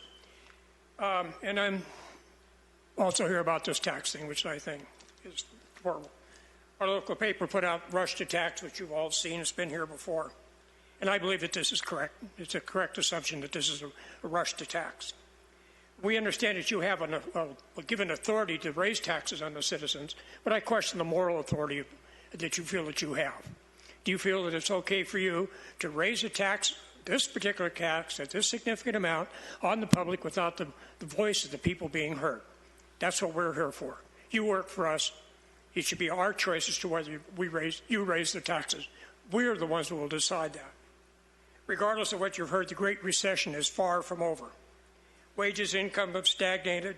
Costs have risen. People have less money to spend today than they did a decade ago. What about our local business? Did you give them any consideration about the negative effects of a tax increase at this size? We have manufacturing companies here in town like Superior Equipment who produce things that are sold out of the area, the big items. I'm familiar with that. What about the tax increase on them, our businesses, at all levels? If I want to go down tomorrow and buy a new pair of boots, as soon as this tax increase, the price of a new pair of boots is going to increase. It is your responsibility to pursue any and all other revenue sources before taking it upon yourselves to simply raise our taxes. Has the city management department done an in-depth study of a way to offset all of these costs that you're asking for? Do the police officers really need body cameras at this time? Is our crime rate, are we having incidents with interaction between the police and the civilians that's really an expense we need today? We've seen that the county had to deal with the expense, and so has the city of Prescott. Do we really need to work on this chip seal program? I'm very familiar with that. Was my whole life has been in the paving business, and there are alternatives to chip seal that could be much more practical, much more efficient, and over time save money. Early in this history, the cry went out about taxation, and the cry was actually said no taxation without representation. We had in 1773 a group of angry people in Boston threw tons of English tea into the harbor because they had taxes levied on them by an uncaring government, and I feel that's kind of where we are here now. Is that you're not representing us. You're raising our taxes without our representation. Our Constitution began with "We the people," and I would hope that this council keeps that in mind as you go forward with not only this but any other of the city's business. This is for us to decide. And I ask that you table this, take it back, study it further, and that it come before the people for a vote. If you can justify to me that you really do need these votes, I will vote for it, but I insist that I have the opportunity to have a voice in whether this is done or not. Again, it's important that this come back to we the people. The power that was given to us by the Constitution, and I request that you respect that. Thank you. Thank you, Peter. I think we'll take one more. Well, I think you already spoke, but is there anyone else who hasn't spoken?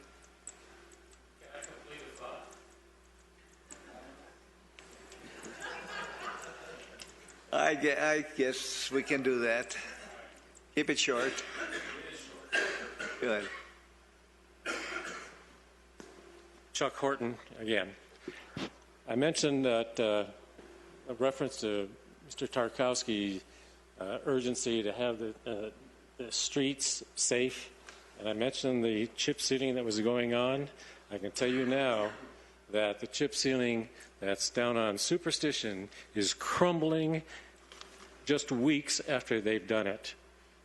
This is the quality of work that is happening for our street improvement.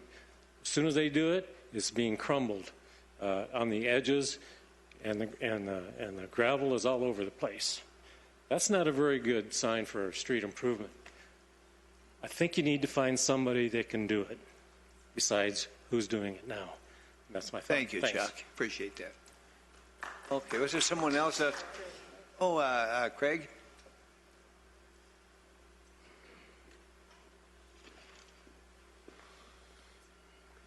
Yeah, I don't have a whole lot to say. I already kind of said my piece 2 weeks ago. Craig Arps.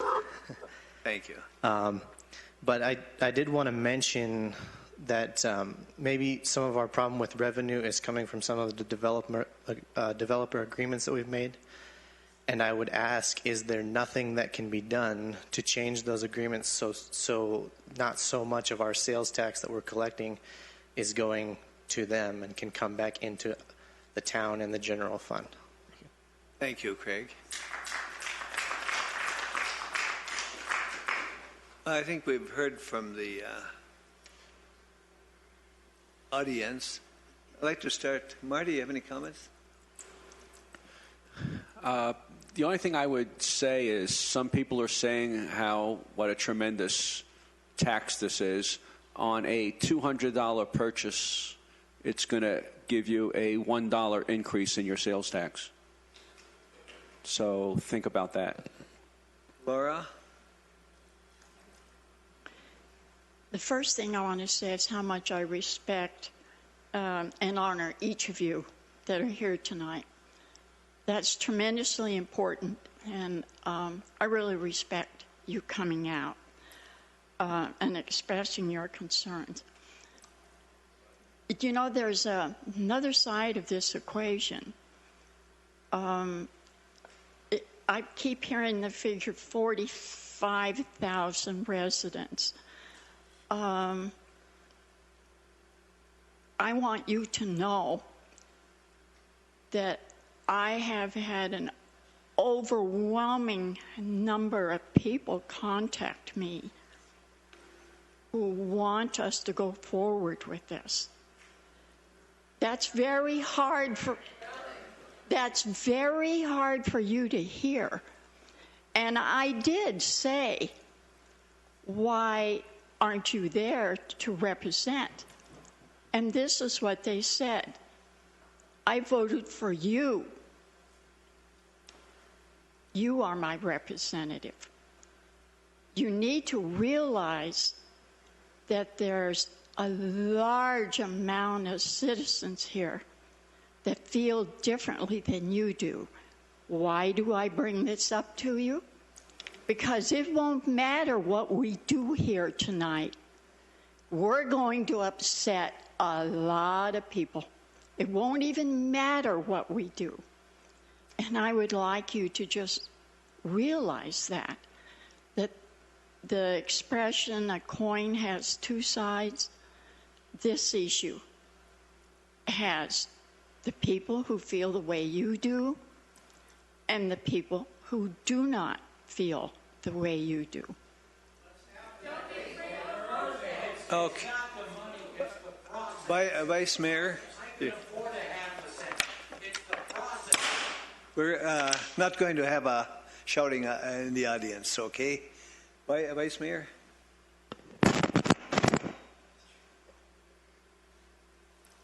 I'm not going to try to justify or argue with any of the things that were said tonight, because you all obviously have your right to your opinion, and I won't disagree with any of those opinions. I do want to address a couple of things that were said, though, and I don't know if this helps or not. There was discussion about the fact that we're collecting more in sales tax now than we projected, and that there'll be a plus up in sales tax this year. When this process began, and I'm talking about the 2007, when we started losing money, we had a rainy day fund of $22 million. Because of that rainy day fund, we were able to not have to fire any of our employees. We were able to simply put hiring freezes into place and to be able to keep everybody working so that their families could stay fed. To date, we've taken that rainy day fund down from $22 million to $8 million. We expect before we can build that rainy day fund back to $22 million, where it was a safe amount that allowed us to keep all of those employees working, that there'll be another recession. And we want to be prepared for that next recession. So all this money that we see that's excess money coming in is not excess money. It's money that's going back into the fund now to prepare us for the next time it comes around.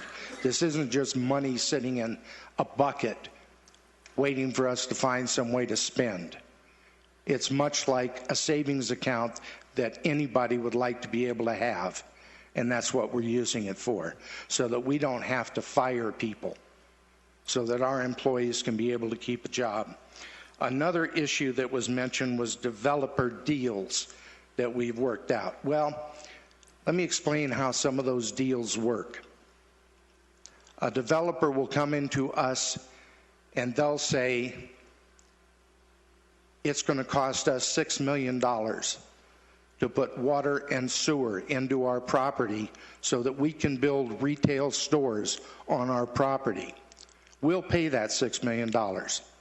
But what we'd like to do is get a rebate of 1 cent of our sales tax given back to us until we get our $6 million back.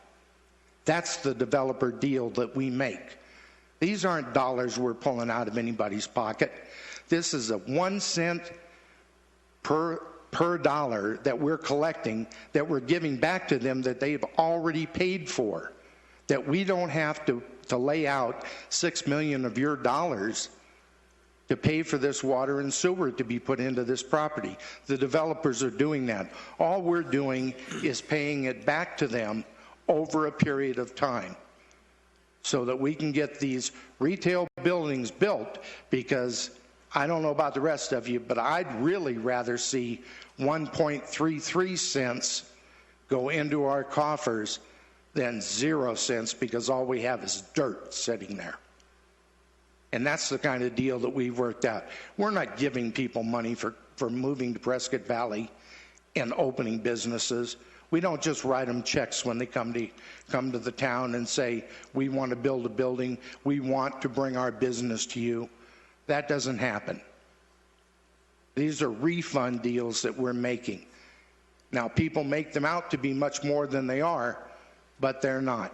And we'll be glad to show anybody, anytime, the paperwork that's involved in that, because it's an open book and anybody's welcome to see what happens. Thank you. Thank you, Rick. Mary? Well, I had said most of everything before. I just, again, this is the revenue source that Prescott Valley has to build this town. And you've got to give this town great credit for what they've done.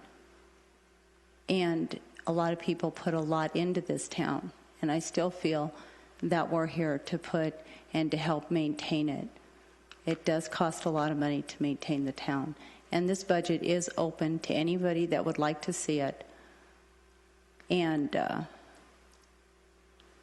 I just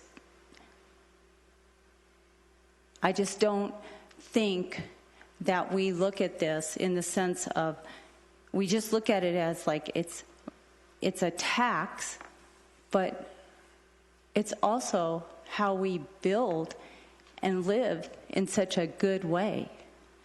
We all give a little, and we all really gain a lot. Thank you. Mike? Yeah, I just wanted to thank you all for being here as well. And even though we may not have supporters here, but I think these venues are always considered venues for those who oppose. And if you recall, our last tax increase for sales tax was 2002. So it's been 13 years in the making. So I'm not sure we're rushing to judgment. We don't do this in a vacuum. As I'd mentioned last meeting, we utilize budget planning budget meetings. We do this every year. We do it twice a year. We use our 2025 plan to help us guide us where we want to go. And I think its bottom line is, do we invest in this now, or do we pay for it later? And one of the things I think was very obvious as far as our roads and streets is that we can nickel and dime it to death, and obviously you agree that we have been doing that, or we can do it right. And we've been getting by for since 2002, and then the impact of our recession. And we're feeling that we just can't get by any longer. This is the time to do it. And we appreciate, I think, the feedback. We're not ignoring you. We feel we do have a responsibility. And, that's something that we feel very seriously about. So thank you for being here. Steve? I've already pretty much said my share, but Laura Lee said that she's had nothing but support. I don't see it. I haven't gotten one email in support of this tax increase. And it's not like you could tell from what everybody's saying here, they're not necessarily against it. They're against us doing it without them. And that's all I'm asking. Let's bring them into it.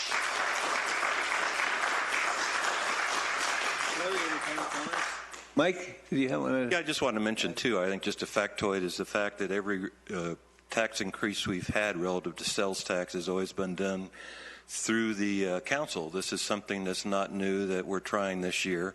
It's never been on a ballot. And we feel, it's part of our responsibility in terms of how we follow through with recommendations to impact the community and look at budgets in terms of how we can accomplish that. Okay. Larry, did you have any comments? Okay.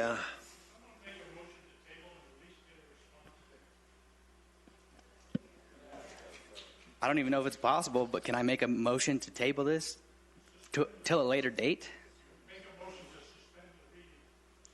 I'd like to make a motion to suspend the reading by electronic vote.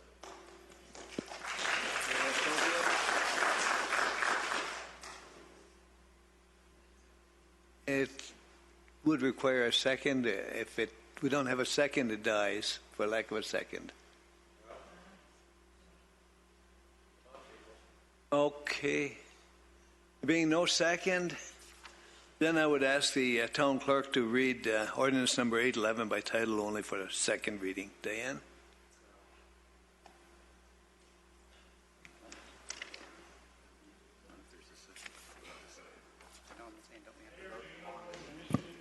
I'm sorry? Do I? Yes, I do. Okay. Ordinance number 811.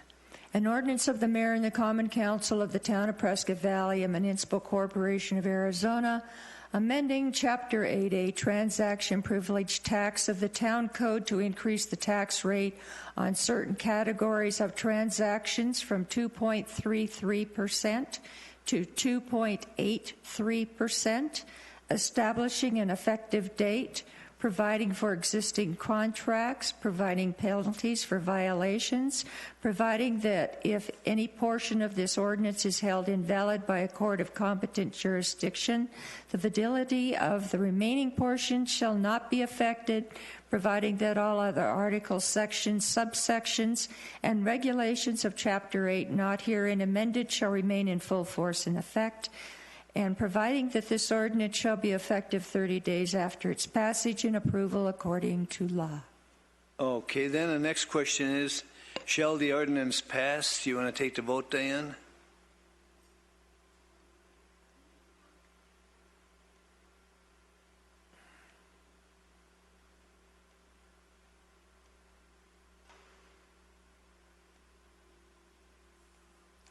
Bear with me a moment, Mayor. Okay. Something going on goofy with my machine here.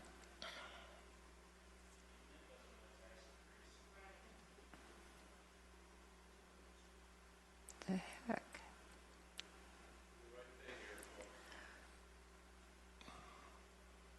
Mayor and Council, you may now vote. And I can't, my machine isn't working. How do you wish to vote? I'm going to vote yes.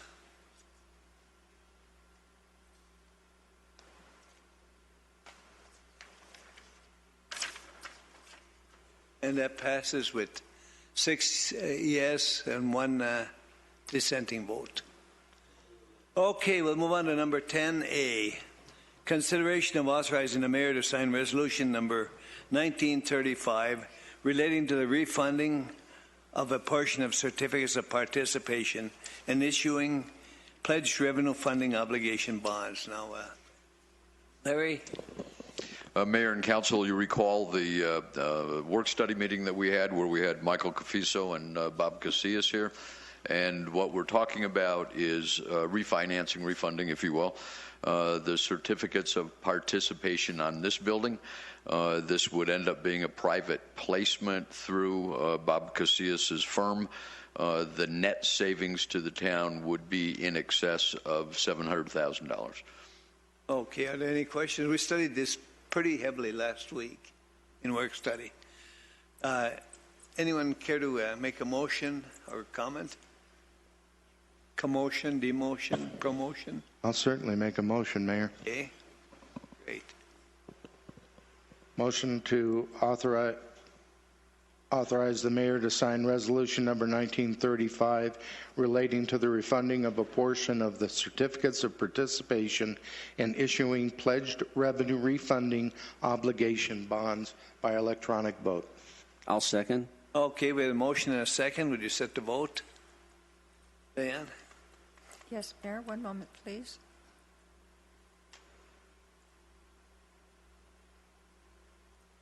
How do you wish to vote?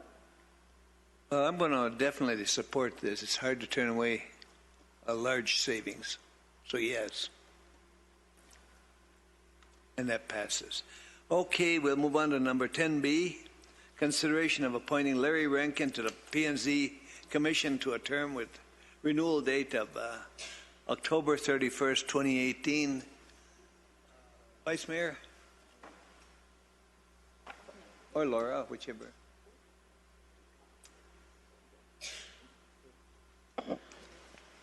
Okay, I'm working on it. Larry, come on up. Okay, on October 31st, Good to see you, 2015, Larry Rankin's term on the Planning and Zoning Commission will come due for renewal. Happy Halloween. He submitted a renewal application letter choosing to be reappointed. Larry Rankin was first appointed to a partial term on this board April 10th, 2014, and this reappointment will be his second consecutive term. Myself, Council members Mary Mallory and Laura Lee Nye are recommending the reappointment of Larry Rankin for a term with a renewal date of October 31st, 2018. Good. Okay, Laura, got any comments? As always, we're honored that you're willing to serve us, and I know the Planning and Zoning is very happy to have you sign on for an extended term. It's always hard on commissions when a lot of new people come in, so this continuity is very valuable. Larry, we appreciate your service deeply. And Mary, any comments? No, I do thank you, and you're always there, and we appreciate all your service. Thank you. Larry, any comments in your defense? Well, first off, I think Matt and I are disappointed that we thought all the people were here to support Matt and I, and that didn't work out for us. I would say that the best thing about being on the P&Z board for me has been Richard Parker and his staff. They make it extremely good for the board because they fully inform us of all the pluses and minuses of everything that comes before the board.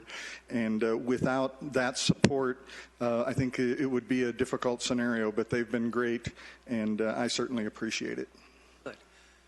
Any motions, demotions, commotions? Mayor, I have a comment first. Okay, good. And this applies to both Larry and to Matt. I want to thank you both because you spend so much of your time and energy supporting this community and all the things that we do. And the time you spend on planning and zoning is very important to this town, and we certainly do appreciate all your efforts in everything that you do. So thank you very much. And with that, I'd like to make a motion. Ready? A motion to reappoint Larry Rankin to the Planning and Zoning Commission to a term with a renewal date of October 31st, 2018. Is there a second? Okay, it's a motion is made and seconded. Now we're going to find out, Larry, if they appreciate you. Would you set the vote, Diane? That's a real tense moment. Mayor Skoog, how do you wish to vote? I'm going to vote yes. I think Larry's done a great job. It passes 7-0. Larry, thank you again. Mayor, Council, thank you. Okay, next one is consideration of reappointing Matthew Zurcher to the Planning and Zoning Commission to a term with a renewal date of October 31st, 2018. Matt, you want to come up? Vice Mayor, any comments? Or Laura, whoever wants to start? Okay, I'd be glad to. On October 31st, 2015, what a coincidence. Matt Zurcher's term on the Planning and Zoning Commission will come due for renewal. He submitted the renewal application letter choosing to be reappointed. Matthew Zurcher was first appointed to a partial term on this board on February 27, 2014, and this reappointment will be his second consecutive term.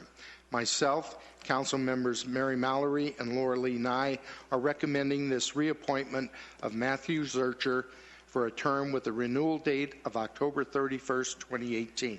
Laura, any comments? Ditto, ditto, and especially ditto, because you do a lot in this community that nobody knows anything about, Matt.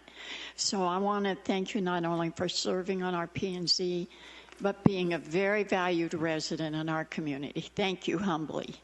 Good. Mary? Yes, you do. Do very, very much. You're everywhere. So we appreciate all of your work. Good. Any other comments, questions, motions? You may die for lack of a motion. There we go. Mr. Mayor, I'd be happy to make a motion to reappoint Matthew Zurcher to the Planning and Zoning Commission to a term with a renewal date of October 31, 2018. Quite a commitment. Second, anyone? Mayor, I'll make a second. Okay, we have a motion and a second. Would you set the vote, Diane?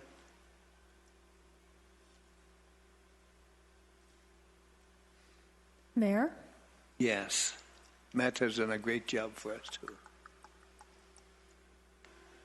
And that passes 7-0. Anything in your defense, Matt?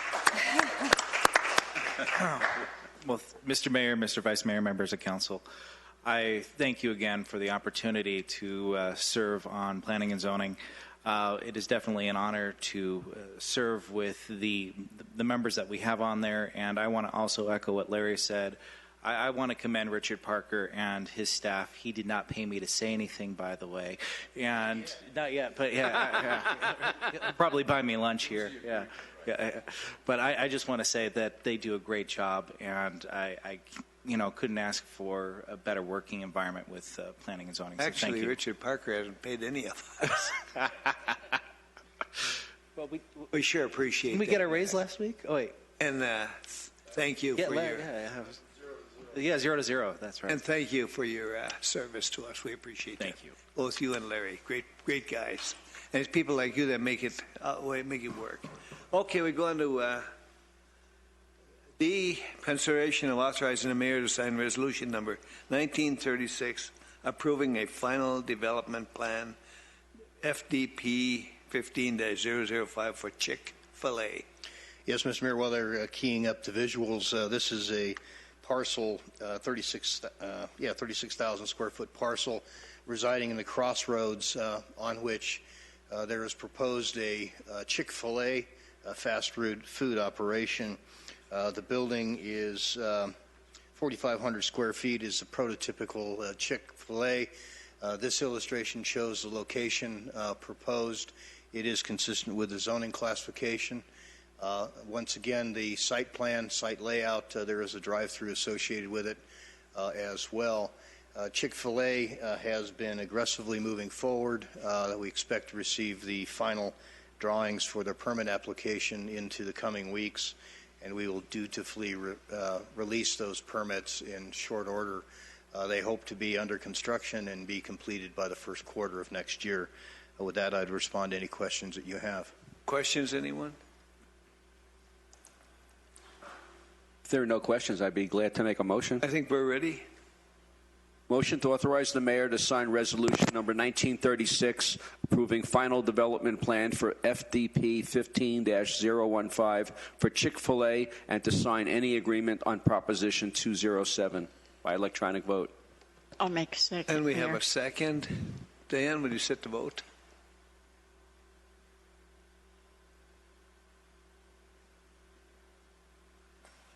Mayor? Yes. How do you? Yes. I think this is a great development, so.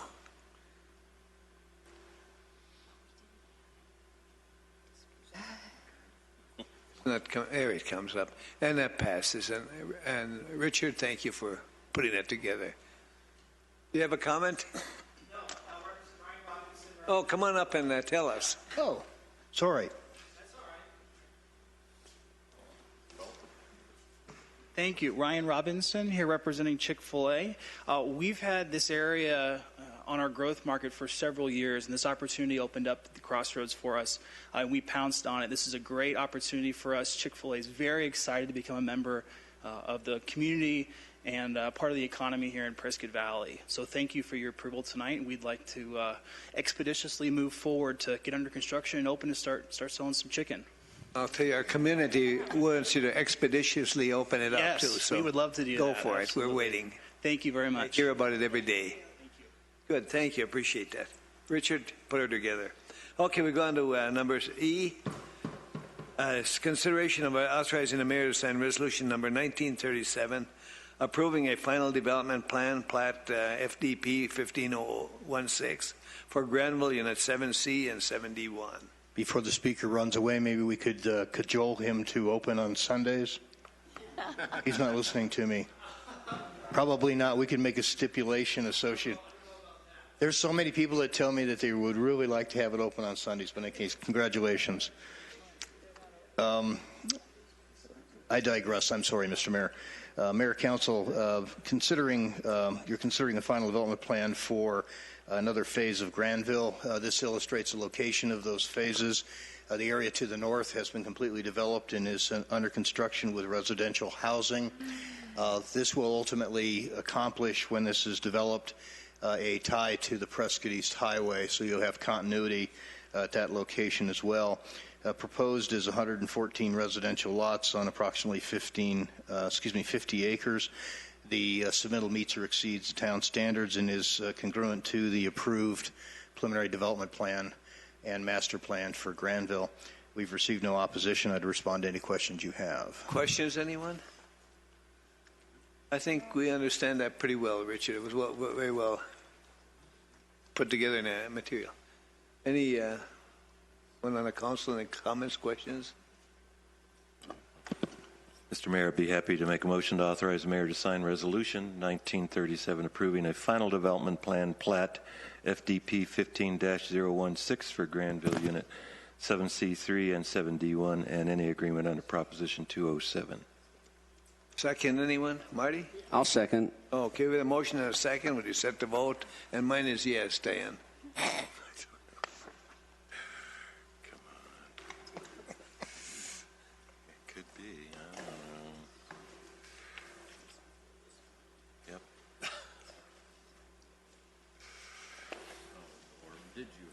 Okay, that passes. Thank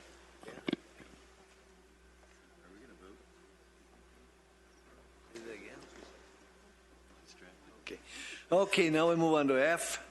Consideration of awarding the contract for the installation of hot melt crack seal materials for the fiscal year 2015 and 16 to CBJ Asphalt and Concrete Contractors LLC for the contract amount of $55,800. By the way, we've always got some problems with the roads, but I've heard many compliments on the work that's been done lately. Norm, you're up. Yeah, thank you, Mayor, Council. This item you do have tonight is for award of the labor to place a crack seal, which is crack seal our streets. It's a yearly maintenance application.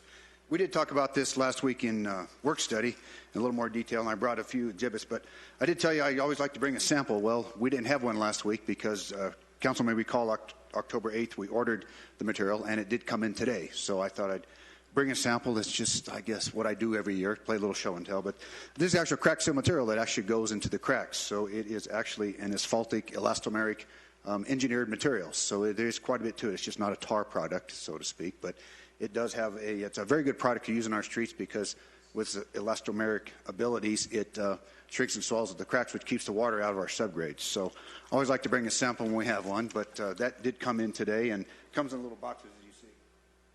But just a little bit, this is what a crack seal operation looks like. You can see the traffic control. You can see the same box that it comes in is on the truck, and they do throw it in a heating type of apparatus and squirted into the cracks. I did point out to council that there is quite a bit of particular effort into this crack seal. This is a good example of how much crack seal we do use. This is a truckload that came today. As you can see, there's a whole semi-load. This is only half of what we're going to put into the streets. So this is a good example of each one of those little boxes, and we're spending about $45,000 in the crack seal material that's being delivered. It's about a half a load, as you see there. As we talked about, the roads we are going to do is in anticipation of our next year's crack seals. So this is the typical model we use. We fill the cracks and we chip seal it the following year. So we did go out for bids for the labor. We buy the material through state contract. We had a great price on this material. And we did send it up for competitive bid. We had 5 bidders. And we're very confident with the bid that we've got from CBDG Asphalt and Concrete Contractors. They were apparent low. And with that, we'd recommend to council we award a contract for $55,800 for the labor to put in the approximately 45 tons of crack seal material. With that, I'd be happy to answer any questions the council may have. Is anyone? I think everybody knows about it. They just wanted to get it done. Sounds good. We'll get started, as we mentioned, Mayor, we'll get started next week, and it'll last about a month. Great. Any motions? Or is this going to die for lack of a motion? Mike? Mr. Mayor, I'd be happy to make a motion to award the contract for installation of hot melt crack seal materials for fiscal year 2015-2016 to CBJ Asphalt and Concrete Contractors, LLC, for the contract amount of $55,800. We have a motion and a second. Would you set the vote, Diane? And mine will be yes. Affirmative.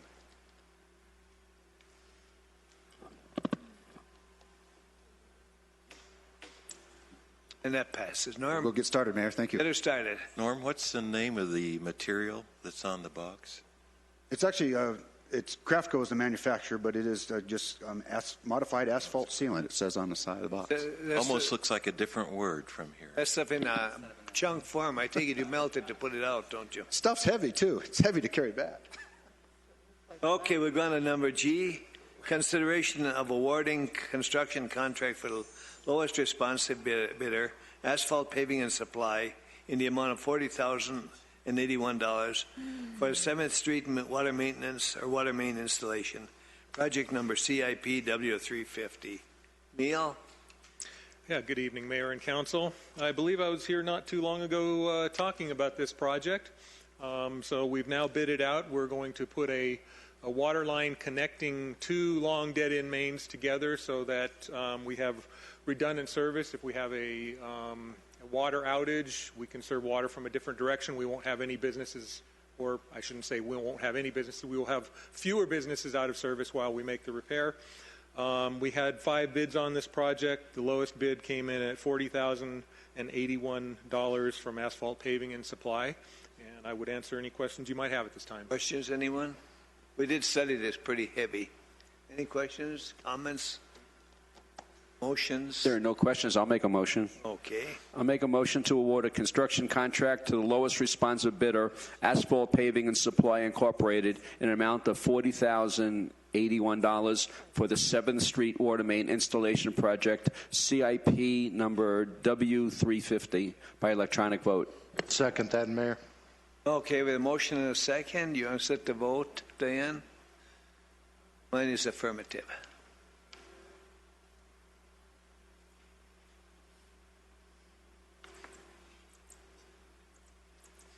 Oh, it passes. So, Neil, go for it. Thank you. Get the job done. Thank you, Neil. Okay, move on to number H. Consideration of approving a reimbursement agreement per town code with Granville Development Company for upsizing wastewater line extensions in the amount of $74,555. I take it that's for the new additions. You're up, Neil. Yes, sir. Thank you. Okay, so we've actually done one of these agreements previously with Granville, and this is, as you said, is I'm hearing you on a microphone. For magnetic personality. It's your pacemaker that's clicking. Is it working okay now? Yeah, a little better. Yeah, so this is for upsizing a sewer line. Granville is installing sewer lines within their subdivision. We need some additional capacity, so we've asked them to upsize the lines. We did this 2 years ago, I believe, with the sewer main that is on Santa Fe Loop Road extending to the west. We upsized it from a 12 to an 18-inch diameter pipe. Now we are coming south, actually through Unit 7, which is what you just saw up there that Richard Parker provided that illustration of. We are coming south with a sewer line that we have asked Granville to upsize from an 8-inch to a 12-inch. Ultimately, that will connect on further south through Castle Canyon Mesa area and further south from there.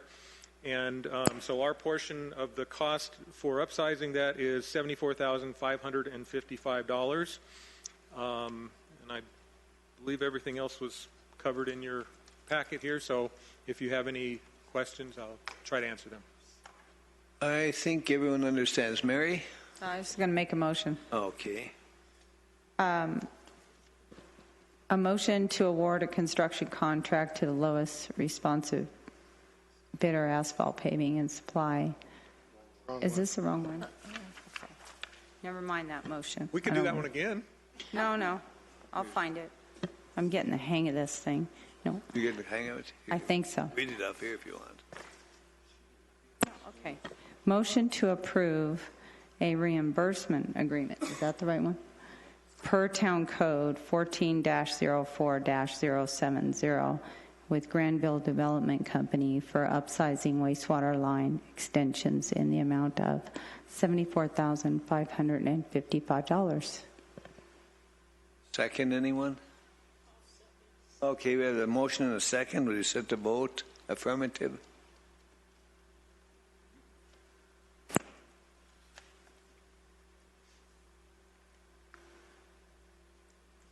Vice Mayor? Thank you. And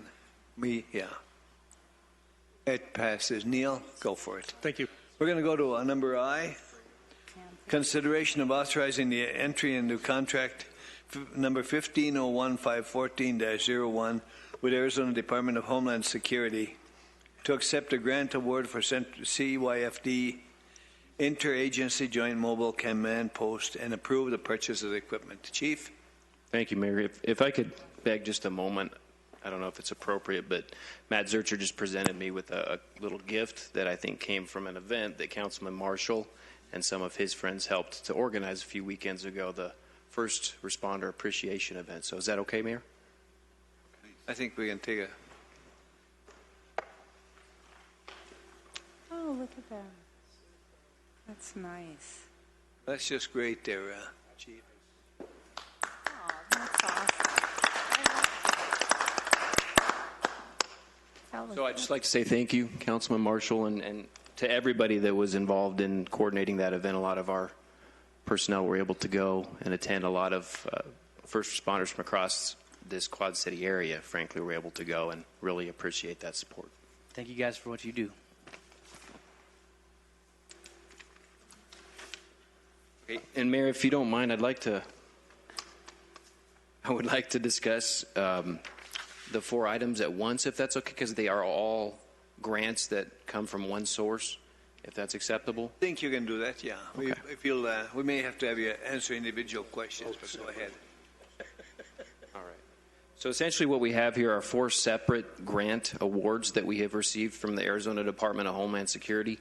Each year they open up grant applications to jurisdictions across the state to apply for monies, and those monies were awarded to us this year in those 4 grant awards for a total of $101,283. And there's no fiscal impact to the town.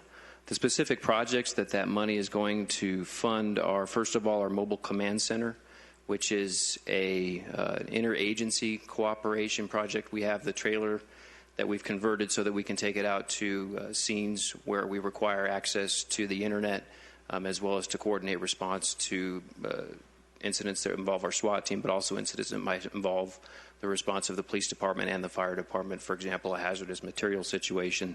And that money in the amount of $6,567 will be used to purchase some lighting and a couple of new laptops to replace some aging equipment in the mobile command center. The second grant award in the amount of $63,596 is an upgrade to our existing radio towers and repeaters on Glassford Hill as well as down at the Prescott Country Club site, and the addition of a new tower and repeater at the Granite View tank site. And what that is going to do is significantly improve the consistency and quality of our radio communications here in Prescott Valley, and thereby significantly improving the safety of our officers and our community. The third grant award in the amount of $10,040 is to replace 8 laptops in the Emergency Operations Center. Council has participated in annual Emergency Operations Center activation exercises and seen some of that equipment. Unfortunately, it's at the end of its shelf life, and so we'll use that money to replace some laptops. The last grant award in the amount of $21,080 is going to be used so that our agency, along with a couple of partners, can host training in the prevention and response to what's called a hostile takeover. And so this is something that fortunately in the United States we have yet to experience, but other countries are starting to experience situations where terrorist organizations and people bent on terror are taking over places like schools, bent on doing nothing but creating mass hysteria through killing children, to put it quite frankly. This has happened in Russia, for one example. And so what we are doing is truly leading the charge here in our country and providing that kind of training here locally in an effort to harden that target and be ready to respond to that kind of situation if that were ever to occur here in Yavapai County. And I'll answer any questions. Any questions? Anyone not want to take something that doesn't, that means it's revenue? I just want to make one comment. Okay, sure. I just want to reaffirm, as I read this, that these are grants and they're fully funded, and there is no fiscal impact to the town. That's correct. That's what I read. Yes. And that's on the agenda Yes. for the public to read. Yes. Thank your Thank grant you. writers. Would you, Chief? I'm sorry? Thank your grant writer for a good job.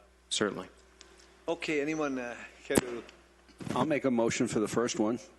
Motion to authorize entry into contract number 150514-01 with the Arizona Department of Homeland Security to accept the grant award for CYFD Interagency Joint Mobile Command Post and approve the purchase of the equipment by electronic vote. And we have a second. Motion and a second. Would you set the vote? Mine would be affirmative, Dan.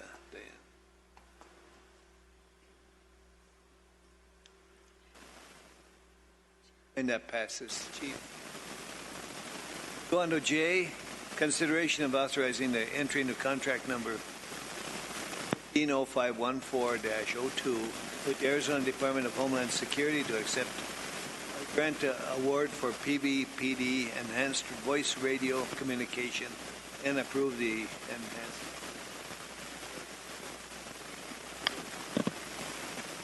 Mr. Mayor, I make a motion to authorize entry into contract 150514-2 with the Arizona Department of Homeland Security to accept the grant award for Prescott Valley Police Department enhanced voice radio communications and approve the enhancement. I'll second the motion. Motion and a second. Will you set the vote? Affirmative for me.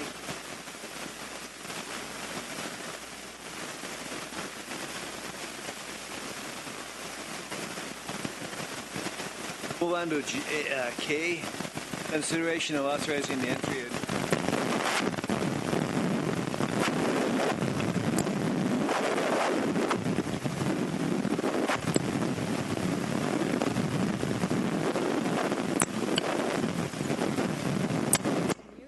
Okay, there it is. You just followed the problem. Okay, this is contract 15051403 with the Arizona Department of Homeland Security to accept a grant award for the EOC enhancement and approve the purchase of the equipment. Motion, anyone? Or discussion? I'll make a motion. Okay. Motion to authorize entry into contract number 150514-03 with the Arizona Department of Homeland Security to accept the grant award for EOC enhancement and approve the purchase of the equipment by electronic vote. And second, anyone? Mr. Mayor, I'd be happy to second. Okay, the motion is made and seconded. Would you set the vote for affirmative for me?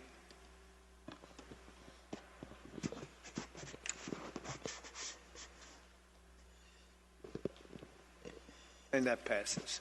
Okay, move on to L, consideration of authorizing the entry into contract 150514-04 with Arizona Department of Homeland Security to accept a grant award for the Yavapai Regional Terrorism Training Program and approve the purchase of equipment. I hope it's not to teach terrors, but to teach police to reject terrors. Good. Okay, we need a motion. Anyone or question? Whoops, go ahead. Motion to authorize entry into contract number 1505-14-04 with the Arizona Department of Homeland Security to accept the grant award for Yavapai Regional Terrorism Training Program and approve the purchase of the equipment by electronic vote. I'll second. Okay, with a motion and a second, will you set the vote? Affirmative for me, Diane?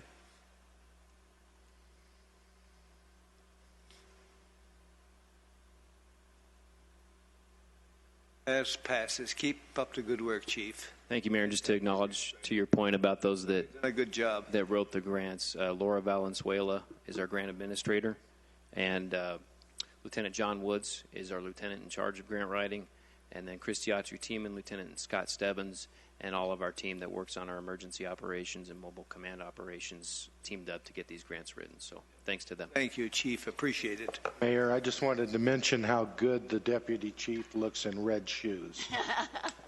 Thank you. You won't be surprised to know you're not the first one that said that. Next time you still say Quite look better adept on at you. moving in red heels. That was. Yeah. Okay, we move on to comments from the public. Those wishing to address the council need not request permission in advance. Any such remarks shall be addressed to the council as a whole and not to member any thereof. Such remarks shall be limited to 5 minutes unless additional time is granted by the mayor. Kirk, any comments? Anyone else? There's no comments from the public. We'll move on to number 12. Motion to convene into executive session in order to conduct the annual review and evaluation of the performance of the Magistrate Court Judge Keith Carson. The executive session is scheduled pursuant to Arizona Revised Statute, section number 38-43103A1, which allows for discussion and consideration of employment, assignment, or appointment of a public officer, or employee. We need a motion to do that? Sure do. Yes. Mayor, I'll make a motion to move into executive session Okay. for everything you just said. We have a motion. I'll second. We have a second. Would you set the vote, Diana? Affirmative for me.